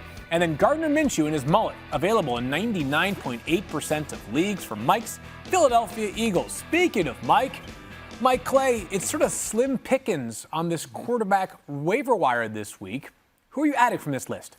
Yeah, I think the best streaming option here is Taylor Heineke, right? I mean, look at the fantasy producers of quarterbacks so far this season. He ranks 5th with 6 top 12 fantasy weeks. That's pretty good company that he's up there with. It's all the superstars, and Taylor Heineke sitting there. So he's been boom bust, but he's had some of those big weeks. He's also facing a defense here in Las Vegas that's allowed over the past month and the past 8 weeks the 5th most fantasy points to quarterback. So it's a pretty decent matchup for him. And actually, he hasn't really had a healthy supporting cast most of this season. Right now, he has Logan Thomas back. He has Curtis Samuel back to go along with Terry McLaurin. And of course, Antonio Gibson out of the backfield. So I think he's your best option. I saw Mac Jones on there, too. And look, I get it. His past 6 games, he's had 3 top 10 fantasy weeks, right? So he's starting to flash that he has some fantasy upside. But every other finish he's had this season outside the top 20. And I'm told the Bills' defense, Damian, is pretty good. Pretty good. They are. I can confirm that, I think. So tough matchup for him, I would avoid. Mike has reliable sources as it pertains to the Bills' defense. Damian, what are your sources or your eyes telling you about the matchup for Taylor Heineke today against the Raiders? No, listen, my eyes tell me that it's going to be, I think he has a pretty good opportunity here. We know that the Las Vegas Raiders, they do a really good job of getting after the quarterback, but they leave themselves vulnerable for Taylor Heineke and his legs. And I think that's the one thing about him is his extending his plays and being able to get to push the ball down the field. I think that's where he can expose the Las Vegas Raiders defense. Looking forward to this matchup later on today. Always good to have Mike and Damian here. They will not go too far, as we'll have them back in just a moment as we move on to our wide receiver rankings. And Matthew Berry decided to go big with Justin Jefferson and have him inside the top 10. Yeah, really stepping out on a limb here. But you love the matchup here. I will say I have him at wide receiver 2, so I am more bullish on him than the rest of the consensus ranks. Detroit has allowed the most deep completions this season. Justin Jefferson has the 4th most yards on deep receptions. They like to throw deep. They like to throw to Justin Jefferson. The Lions give up a lot of deep completions, more than any team in the NFL. Over the last 4 games, he's averaging 22.6 fantasy points per game with 6 red zone targets. I like the Kirk Cousins to Justin Jefferson stack if you're playing some DFS. We are now 1 hour away from kickoff, and that means we are a little bit more than 1 hour away from seeing Diontae Johnson play football at 4:25 Eastern Time against the Baltimore Ravens. How about this, though? Would you say 13 targets is a good thing, Matthew? I would say that, okay, yeah, good, sure. Because Diontae Johnson has 6 games with 13 targets or more this season. That's the most in the NFL, and he has double-digit fantasy points in every game and 13 or more in every game but one. 4 red zone targets and 2 end zone targets over the last 2 weeks. He's a lineup lock. He's my wide receiver 6 for the week. Love myself some Diontae Johnson. Sure. Meanwhile, just a moment ago, Shefty was telling us about Juwan Jennings. But the primary wide receiver for the 49ers is Brandon Ayuk, who has 5 straight games with a target share of at least 20%. Wouldn't surprise me if he pushes for 25 or 28% today with no Deebo Samuel. He's a top 20 wide receiver on a per-game basis over that stretch. He has 9 deep targets over that stretch. There's no Deebo Samuel, as I just mentioned. His target share is 28.8%. A lot of targets to go around. Brandon Ayuk should absorb quite a few of them. Matthew, Hunter Renfrow, you guys are relatable because you look a lot older than you actually are. I appreciate that. Thank you very much. Look, well, listen, he doesn't look like an NFL player, neither do I. Neither of us look like NFL players. The difference is he's actually a very good one. I am not. 3 of the past 4 weeks, Hunter Renfrow has finished as a top 11 wide receiver, at least 7 receptions in 4 of the past 5. And that's one of the areas that you can attack this Washington football team defense is in the slot. They allow the 3rd most slot completions per game. Obviously, Renfrow lines up in the slot. In fact, him and Darren Waller have accounted for 70% of the Raiders' slot targets and receptions. Obviously, no Darren Waller today. I have Hunter Renfrow at wide receiver 16. Stefania, time to talk to you about our friend DeAndre Hopkins, who makes his triumphant return after quite some time missed. You know, he missed 2 games, Field. 2 in his first 8 seasons. He's missed more than that now this year. So he is very upset about having to take time off. But that hamstring injury was aggravated. We saw it in the Thursday night game against Green Bay. He tried to play, put himself in and out of the game that night. There's been some conversation since that week. Now, he's had the time to recover, get better. He's been lobbying to go, but Cliff Kingsbury wanted to make sure he understood that if he started to feel anything, he needed to come out. If they decided not to use him at certain times, he needed to stay out because Arizona is looking at the big picture. That being said, I think I think DeAndre Hopkins is in great shape for today. But, you know, first came back from a hamstring. We're always a little more guarded when it comes to a wide receiver. But I think he's done the proper thing here and probably take off more time than he's comfortable with given how little he's missed. You are a soothsayer, as I'm going to ask you about Brandon Cooks, Stefania. Is he playing today? He is playing today. He's been on the injury report due to illness, but Brandon Cooks is active today. Okay, that is good news right there. We talked about how the Bears have basically nobody available on offense today. One of them is Darnell Mooney, whose stock, Matthew, is headed to the moon. Oh, boy. Oh my God! He's been sitting next to you for too long. Way it's really too weird. long. I have a lot of time to think about these things. 9.5 targets per game over his last 4. 23 targets in his last 2 games. She loves me for who I am. 120 yards in back-to-back games. That's a good point. He's also trying to. Okay, there's no Allen Robinson, no Marquise Goodwin. Someone's got to catch passes. The Cardinals a bit banged up in the secondary. Plus, worked a sweet dad joke in there. You know Mooney's going off. Matthew, the man Jefferson today plays against the Jacksonville Jaguars. He does. And you know what? He's had 5 straight games now with 6 or more targets, had 9 last week. All the talk about Odell Beckham Jr. when Robert Woods went down, but yet Van Jefferson very quietly has been very good recently. An end zone target in all 5 of those games to go along with 9 red zone targets. So Matthew Stafford looking for him when they get in close. You heard Adam Schefter talk about this earlier in the show. Beckham Jr. has been banged up this week, expects him to go, but still maybe not 100% healthy. Van Jefferson, who's been getting a lot of targets in a great matchup against a Jaguars defense that obviously has struggled for much of this year. I think the Rams offense gets back on track today. I think Van Jefferson is one of the reasons why I have him at wide receiver 22. That's right. So he's tied for the most end zone targets, which means Van Jefferson lives in a van down by the end zone. That was actually not bad. I'll give you that one. Not bad. That one's actually not bad. That one's not bad. All right, that was pretty good right there. Good job, Kevin Pulsifer. You are the man. You are on fire right now. Stefania. Said you that one. Odell Beckham Jr., his teammate, was iffy, according to one report a couple of days ago, and then Sean McVay was like, I'm surprised if he doesn't play. Yeah, do you think they're going to bend it with Beckham back in the lineup? Wow! It's contagious. That's so bad. He's in LA, it fits. Look, Odell Beckham Jr. with a hip pointer that's been very, very painful for him. He had an awkward landing. It's a bruised hip. Didn't really sound early in the week like he did have a chance to go, but he's been doing some limited work, and it sounds like he is going to play.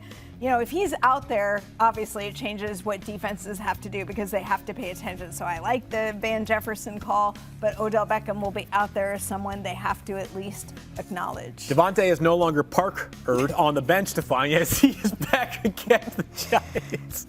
Help me. Yeah, I mean, I don't know what No, are you guys doing? he's not. He's been activated from injured reserve. That happened on Saturday, so we had a clue that he would be available today. Again, we had this conversation when Jeff Darlington was on it. It's hard to trust. I know, Field, you like him this week. I think that Tua and Jalen Waddle have really developed this nice rapport over the last few weeks. But, Devontae Parker has not played. He's been out since week 8 because of this injury. Before that, he had missed 3 weeks heading into week 8. So he just hasn't been on the field a lot, and I don't know exactly how that's going to look when he's out there. Tua seems to be getting a rhythm down.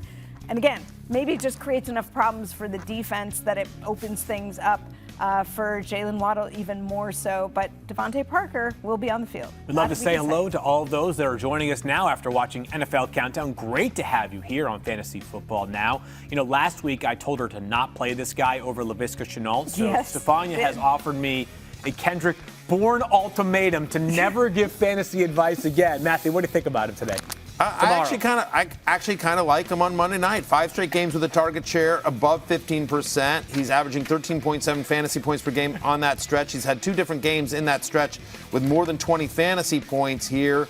No Tre'Davious White for the Buffalo Bills, which certainly does not help that secondary. Right. It's still going to be a low-scoring game. It's probably going to be windy and not great weather. But if you're down in this range, I have Kendrick Bourne at wide receiver 34, the same as our consensus ranks. So you saying Bourne will have an identity? Oh man, it is so I don't know what happened. Oh, Field, my God. it's contagious. Never let us stream again. I don't have a pun for Christian Kirk, so I'm just going to go ahead and tell you about his 5+ targets in 7 straight games. 5 for 58 in 3 games with Colt McCoy. That was with Colt McCoy. Kyler Murray and DeAndre Hopkins returning likely actually helps the overall offense. It may hurt Kirk's target share a little bit, but still think he's a usable piece in a matchup against the Bears secondary, who Mike Clay has told me several times over is so depleted this year with injuries and just a general lack of talent. Let's look at some of the players that are available at wide receiver in 50%-ish or more league. That includes Devontae Parker, Kendrick Bourne identity, Jameson, New England Clam Crowder. Got a boomer right there. Wow. Russell Gage and Deshaun Jackson against the Washington football team. He is, of course, Matthew's long shot for the week. Mike, forgive us if we've asked you this before, but Monday night brought this to new levels. Are you concerned about starting Tyler Lockett and DK Metcalf in fantasy football? No, I'm not. Look, Russell Wilson has made 8 starts this season. Metcalf and Lockett are both top 20 scoring fantasy receivers. Now, I know they've been kind of up and down. I get that, but check this out. You start with DK Metcalf here. First of all, 25% target share. It's the same place he was last season. They just aren't, again, we talked about this earlier, not converting on 3rd down, so their offensive snaps are down. You would expect that to regress to the mean to some extent going forward. Also, squeaky wheel. He's been in the news all week, and they're saying they're going to get him the football mark, so I think that happens. And Tyler Lockett, career high target share, 26% this season, also over the past 2 weeks. So Wilson's been back for 3 games over the last 2 weeks. He is 4th in the NFL in receiving yards. You're going to bench that? I'm not going to bench that. I have them both ranked as top 20 plays this week. I say Lockett them into your lineup. Yes, I'm so proud of you, Mike. I was hoping you were going to say that. Going viral around the studio. I had to get in on it. Come on. Listen, if I don't have bad puns, then what do I have? Like, everyone else, stay in your lane. That's all I'm asking. For the love of Pete. We're going to ask Damien Wood. He's a father of 7 children. He's got a great family. Damien, what are you seeing out of the Seattle offense right now? Because it's making me a little bit frustrated. Field, they can't stay on the field. That's the whole thing. I mean, we're here talking about fantasy and points and stuff like that. Well, to accumulate more points, you need to be on the field. And third down has been the primary issue with the Seattle Seahawks offense. Seems like we want Russell to cook, and we want him to push the ball down the field. But sometimes take the easy money to continue drives, and that's what we need to see out of the Seattle Seahawks offense, in my opinion. Great stuff from Damian and Mike, who'll be back with us one more time after this. Damian just mentioned that we want Russell to cook. We've got no Dalvin Cook. We got a lot of cooks in the kitchen, though, so it's time for us to cook up some running back rankings coming up here on Fantasy Football Now. Why did you want to go for a drive with me in your creepy van? You know how 0 people watch this show? I should mention that Wentz and Tua, again, are just fill-ins for Week 13 at this point because they're both on bye in Week 14. Out of the crosswalk, you old bag! I'd also like to mention Tyler Conklin. He's seen 4 end zone targets over the last 3 weeks. He plays Detroit this week. Number 1 wide receiver off the waiver wire is Van Jefferson. Both Madison and Williams are on the love list this week. So that one's going to do any of those forced and references you just mentioned. The Broncos have a really tough pass defense schedule down the stretch. Word to the wise boys, never date an oval, stick to spheres. Matthew's head's kind of a sphere, Crystal. I'm being patient with Tyler Higbee. Let's put him in the friend zone. His last top 20 was actually Week 7, but I feel like the perception out there is probably higher. I'd just walk underneath it if I were you. Yeah, that makes a lot more sense. Yeah. All right. Okay. Back stands for bed again, Cam Newton. Woo! Think about bad luck. It all depends on what side of the equation you're on. The Week 13 Monday Night Football game between the Bills and the Patriots looks awesome on paper. Yeah. It's actually kind of a dud for fantasy. Somebody brought their black cat to work here. What? Hi, little. Whoa, oh, I just tripped over it. Oh, no, I'm into a mirror. There's broken glass everywhere. Let's rank running backs, and we begin with Leonard Fournette. Leonard 4 touchdown net. Is Leonard 4th on the running back board, Fournette? Did that work or no? Oh my Talk God. about fantasy karma for a second. Fournette didn't score a touchdown in a blowout win over the Giants and tweeted, "Sorry, fantasy managers, we've only got one ball and a lot of talented players." The next week, he scored 4 touchdowns at 44 points. By the way, the Falcons allowed the 7th most fantasy points per game to opposing running backs and 9 rushing touchdowns to running backs already this season. Lenny is catching passes, 6+ receptions in 3 straight games. He has been awesome recently. Matthew, your thoughts on Alexander Madison? Yes, I see what you did there. Very Hamilton-ish of you. Look, we've been talking about this all week long, ever since Dalvin Cook injury happened. I think he's going to have a monster game here. I actually have him ranked at running back 4, so higher than our consensus ranks. He's had 2 starts this year, right? And he's averaged 24.7 points per game in those 2 starts. He's been top 7 each of those weeks. Both those games, 25 carries or more, 7 or more targets. The only other running back to have a game like this season was Antonio Gibson last week against Seattle. Lions, of course, ranked bottom 5 in rushing yards per game, rushing touchdowns per game allowed to running backs. They rank bottom 5 in a lot of stats, but against running backs, these are a couple of them. A big workload and a great matchup for Alexander Madison. Again, ranked running back 4 for me this week. Did you just say his name is Alexander Madison? A million God. Week 13 fantasy points. Just you wait. Yes. Wait. Yes. All these bad puns. This is the room where it happens. Fields not throwing away his shot. Oh, my God. Tell me about Darrell Henderson. Darrell Henderson might be throwing away his shot today. He is not likely to play. Darrell Henderson dealing with a quad strain listed on the injury report because of his thigh. But even though Adam said they're going to take him out, it's going to be a game time decision, I'm getting the vibe from things I'm hearing that it appears he's unlikely to go. And I just also wonder, if you're the Rams, how much confidence could you have? You got to be concerned. If it's coming down to this and it's a soft tissue muscle strain injury in particular, I'd be real nervous about the amount of work he'd get to. I think it's going to be heavier, Sony Michel. Matthew was always a vibe, by the way. Speaking of vibes, Matthew, tell us about Antonio Gibson against the Raiders. Well, finally healthy. I mean, that's the exciting thing, right? I mean, we saw that obviously last week. No J.D. McKissick in this game, so my expectation here is that Antonio Gibson has another massive workload, just like he did on Monday night, where I believe he had 36 touches. Raiders allow the 3rd most fantasy points per game to opposing running backs this season. Mike Clay made mention of that earlier in the show. On a per-game basis over the last 3 weeks, he's been running back 11. He's had 2 top 7 finishes during that stretch as well. Again, finally fully healthy, multiple catches in 7 of his past 8 games, and especially, again, with McKissick out, you'll see some Wendell Smallwood. You'll see some Curtis Samuel lined up in the backfield as well, taking over the McKissick role. But Antonio Gibson's going to touch the ball a lot in a good matchup. I'm at running back 9 against the Raiders today. Read the full screen. Yeah? Oh, sorry, man, you missed out on it. Such a good opportunity there. What did it say? It switched Gibson before. less Paul. Gibson more fantasy points. Stefania. That's well done. Kevin Pulser is the best. He's the best. Stefania, tell us more about James Robinson's status today against the Rams. Yeah, here's to you, Mr. Robinson. You are going to play today. It's bad. I'm It's so killing bad. It's myself. so bad. I don't even have Pulse for helping me. It's just me coming up with these on my own. Robinson with a heel and a knee issue. Apparently still quite sore through the heel. He's been gutting out these games, but he's not been 100%, and I'm told he doesn't expect to be 100% until he can get a few weeks of rest. So, look, he's going to go, but he's really struggling through this. Let's move forward here from James Robinson to Jamal Williams. That's right, he is my RB13 this week. Lions target running backs at the highest rate in the league, nearly 10 targets per game for running backs. And how about this? After DeAndre Swift got hurt last week, Jamal Williams had 20 touches, including 5 targets. That, of course, was most amongst all Lions running backs.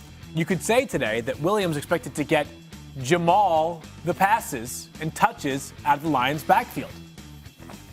Wow, not even a reaction from you guys. You guys have become numb. Williams to to my get Jamal. excellent- I get it. Yeah, No, I'm with you. I had to work. It was a little too hard. Gotcha. All right, I'll get work that. on it. It should be like all the all the Why didn't you make carries. the full screens then? All the carries. Because we were just talking about how the Lions target I the running know, backs I as much as know. anybody. Yeah. We'll work on you. You're no fun. Stefania, tell me about Josh Jacobs. Yeah, Josh Jacobs, showed up as a limited participant in practice on Thursday, which always makes you nervous because it sounds like they didn't get through the full practice. Something happened. Sounds like he tweaked his ankle. He has missed time already this year. A couple injuries, including an ankle sprain that cost him a week or two. But he was, he's still expected to play, even though he was limited on Thursday and comes into the game as questionable.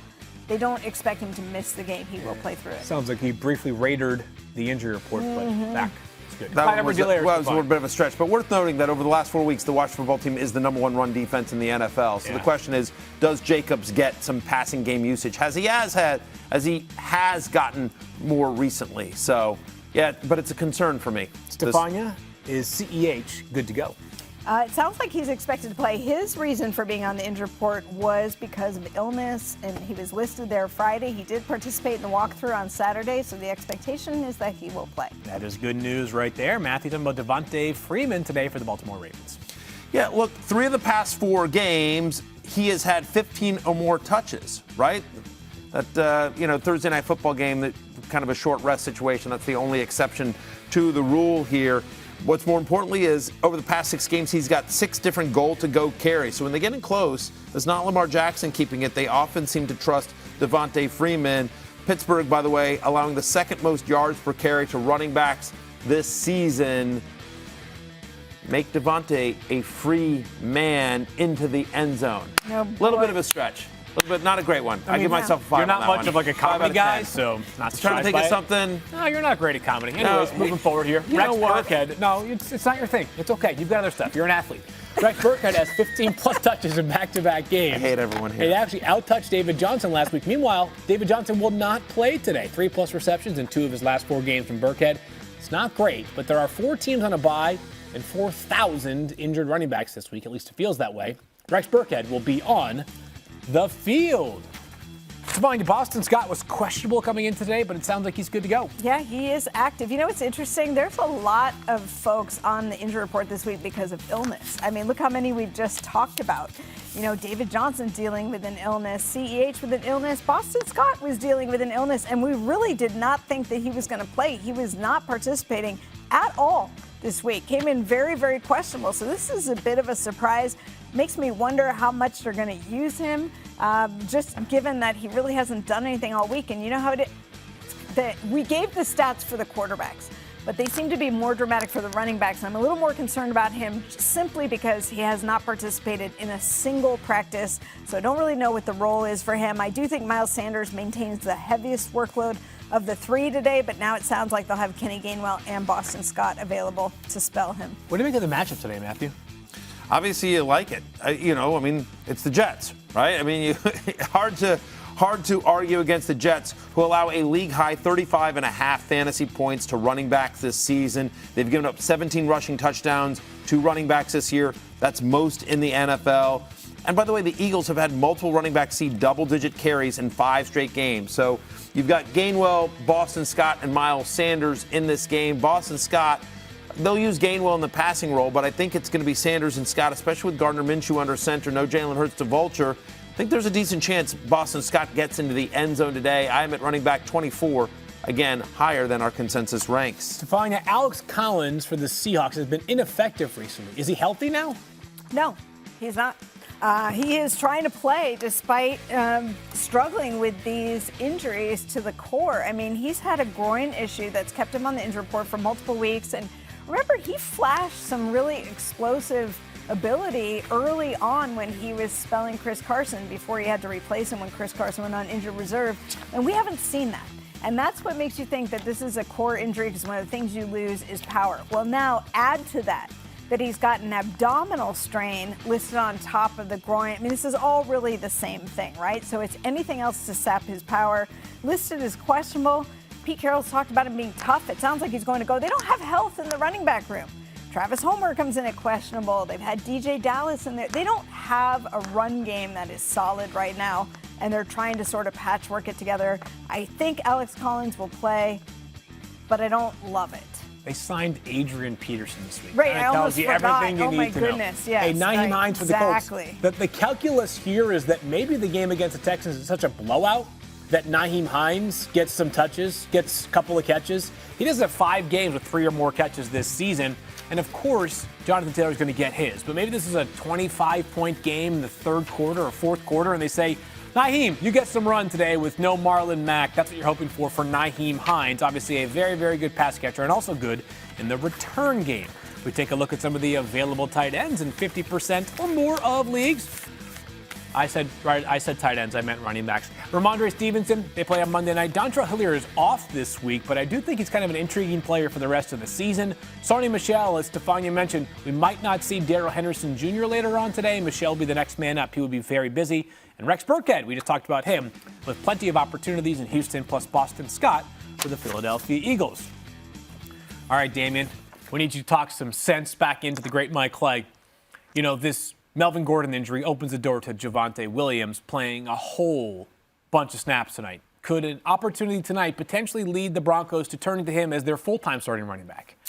The opportunity is there, Phil. You know, we know they've been sharing the ball, sharing snaps.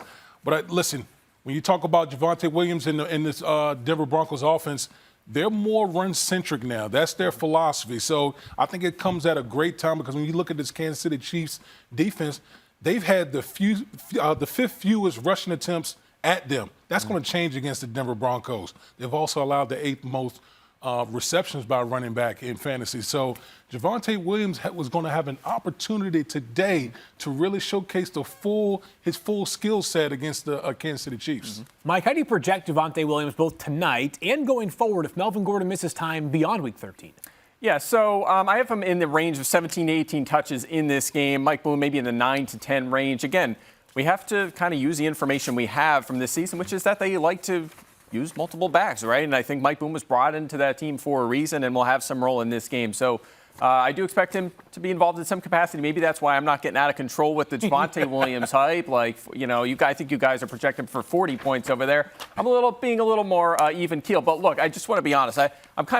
It kind of hurts me to play that kind of the Buzz Killington role on Williams, because I loved him as a prospect, and he's been fantastic in terms of efficiency, 2nd best after contact this season. And also, he has set career high marks in snap share each of the past 2 weeks. So he was starting to trend up a little bit. The Broncos, by the way, easiest remaining schedule for running back. So if he does take on a larger bulk and maybe gets to 60, 65%, and Gordon's down at like 35%, maybe suddenly we are talking about Williams as finally a guy you can feel super great about as an RB1 or perhaps an RB2. You know, I went to Mike Clay's house on Halloween this year, and I got raisins. It all makes sense. I get it, Mike. I get it. Hey, they're healthy. They're good for you. Yeah, I'm just trying to help you, man. Hey, I appreciate both Damian Woody and Mike Clay joining us throughout the show all day today on Fantasy Football Now and making us smarter. Gentlemen, we'll talk to you next week. And time now for us to finish up with tight end. Stefania, Pat Freiermuth, is he good to go against the Ravens? He is good to go. He is out of the frying pan and into the fryer. Wow, Stefania's so good, Matthew. No, that's Kevin Pulsifer. It's all Kevin Pulsifer. Look, he had a concussion, but he actually participated in practice every day this week. They are the concussion center at UPMC, so if they're clearing him, you feel very good about it. Matthew, you like the matchup today against the Ravens? I do. You know what? Listen, here's the positives about him. He's had a red zone target in all 6 of his last 6 games, right? Including multiple red zone targets in 4 of them. 4 of the past 6 games, he's been a top 10 fantasy tight end. He's been tight end 4 on a per game basis over that stretch. In the 3 games that Eric Ebron has missed this season, Eric Ebron obviously now on IR, he's averaged 16.6 points a game. He's never finished lower than tight end 8. I'm at tight end 6 today against the Ravens, who again, a little beat up on defense. They're 25th against the pass over the last 4 weeks. I got Mike Gesicki as tight end 8 this week. Obviously, Devontae Parker is back from Miami, so that could mean a little bit more work in the slot for Mike Gesicki, which might be a good thing. They've had an issue throughout the season. I think any team really is going to be hard-pressed to find too many great slot cornerbacks or coverage linebackers. The Giants are without Blake Martinez. They have allowed double-digit fantasy points to tight ends in 7 of 11 games. My tight end 9 is Foster Moreau, who had 6 for 60 and a touchdown all the way back when Darren Waller was out in week 7. Yes, it was against the Eagles, but still, Moreau saw 5 targets last week when Waller left early on Thanksgiving against the Cowboys. You see Gerald Everett right there. Matthew, thoughts on him today against the 49ers? Well, if you're looking for a tight end here in the mid-tier, I'm at tight end 16, so obviously significantly higher than the consensus ranks, which have him at 21. Last 3 weeks, he's gotten 21 targets. He's had an end zone target in 3 of his past 4. He scored against my Washington football team last week. So with a limited options for targets in Seattle, Russ getting a little bit better. As brutal as he looked Monday night, and he looked brutal, he still finished with almost 300 passing yards. Take a look. So anyway, he'll have to throw against San Francisco to move the ball. They can't run. Take a look at these players available in close to 50% or more of leagues at tight end. Logan Thomas, Hunter Henry, Evan Ingram, Foster Moreau, and Gerald Everett, who we just talked about. Henry and the Patriots play on Monday night. Logan Thomas nearly had a touchdown last week. It was actually a touchdown. He did have a touchdown. It was a touchdown. Matthew is correct on that one. Let's talk some defense and some special teams right now quickly. And the Dolphins are my number 1 defense this week. They're up to the defense, they're actually the 10th best defense so far this season. But that includes over the past 4 weeks a game with 17, 18, and 25 fantasy points. They've got 7 interceptions in the past 4 games, 16 sacks in the last 4 games. No Daniel Jones, no Sterling Shepard, no Kadarius Toney today. For the G-Men is the lowest over-under on the slate. Matthew, you like the Cardinals against the Bears today? I do. Again, we saw Michelle Steele live from that game. Wintry mix, bad weather. Andy Dalton's under center. He's been known to throw an interception or 2. Bears have allowed the 4th most fantasy points to opposing defenses this season, so it's a good matchup for Arizona. They've had 2 weeks to prepare for this game. They've got 6 different games this year with 12 or more fantasy points. I do like the Cardinals, who come in at number 4 on my rankings, just like they are here in the consensus ranks. Stefania, the Steelers got some good news yesterday. The TJ Watt is back. He is. You know, he tested positive for COVID-19 on Monday as a vaccinated player. He needed 2 consecutive negative tests. As soon as he got them, he was eligible to be activated. He got that Saturday. He is cleared, assuming his conditioning is fine. We all know TJ Watt has an extra motor. We'll see if he's slowed at all today, but he is back. Take a look at some of the available defenses in 50% or more of leagues. The Vikings, the Washington football team, the Chiefs, they've been great recently. How are they that available? The Raiders and the Giants, we just mentioned that Giants-Dolphins game is the lowest scoring game in terms of over-under on the slate. Fantasy Football Now is presented by DraftKings, the official daily fantasy partner of the NFL. Let's take a look here at the red zone standings. And by a look, I mean like a 10-minute gaze. How do things stack up as we are about to begin our Well, last week, right, sure, we don't have commercials on this streaming episode, but normally I would get the bump because I won last week. That's right. You know, there's an old saying, Matthew, it's lonely at the bottom. That's where you are right now in our red zone standings, although you did make up some ground last week. Thank you, exactly. We've got 5 weeks left. Everybody's within 5 games, and let's begin. We've got our order a little bit reversed here, but that's okay. Different set, different arrangement. That is okay. That's still cheating by going in the middle. More total yards. Leonard Fournette or Cordarrelle Patterson today? I will go with Cordarrelle Patterson. That's a really good one, though. I will. Cordarrelle Patterson for me. I'm going to go with Lenny. Okay, good one by there, Spania. More receiving yards today. T. Higgins or Mike Williams? Mike Williams. The question is more receiving yards? Yeah, because, They're they're not not running No, backs. give me T. Higgins. I'm going to go with T. Higgins as well. Uh-oh. Alexander Madison, 100 or more rushing yards against the Lions, yes or no? I will go with yes. I'll say no. Yes. More total yards today. Stefania, Saquon Barkley or Myles Gaskin? Myles Gaskin. Total yards, I'll go with Saquon. I'll go with Saquon Barkley as well. Wow. Jonathan Could be a Taylor, bad week 2 for me. or more Or good. touchdowns today against the Texans, yes or no? I will go with yes. It's a big number, though. That is, I'm going to go with no. I need to make up ground. Yes. Foster Moreau, 5 or more receptions today, yes or no? On the island of Foster Moreau, I'm going to go with yes. I'll say no. I'm going to say no as well. Najee Harris, 100 or more total yards against the Ravens, yes or no? I'll say yes. I'll say no. I'll say no. All right, more receiving yards. Brandon Ayuk or DK Metcalf? God, I hope it's Brandon Ayuk. Ayuk, that's what I'm going with. My heart. That's crazy. DK Metcalf. I'm going to go with Brandon Ayuk, but it feels weird saying so. Javonte Williams, 90 or more total yards, yes or no? I say yes. I say yes. Yes. Stefania, last one here. Damian Harris, a touchdown Monday night, yes or no? Why not? Yes. I'll say yes. I will say no to be contrarian. We really appreciate you guys all being with us here today on all the various platforms that you were able to watch us. YouTube. If you found us, you had to search for us, and we appreciate that loyalty. Thank you, thank you, thank you. We will see you And for again that, next Sunday we on wish our you a normal win. spot. That's right, 10 a.m. Eastern Time on ESPN2 for Matthew and Stefania, Damian Woody, Mike Clay, Daniel Dopp. I am Field Yates. We'll talk to you next week. Good luck in your matchups. Good luck. Go get a win.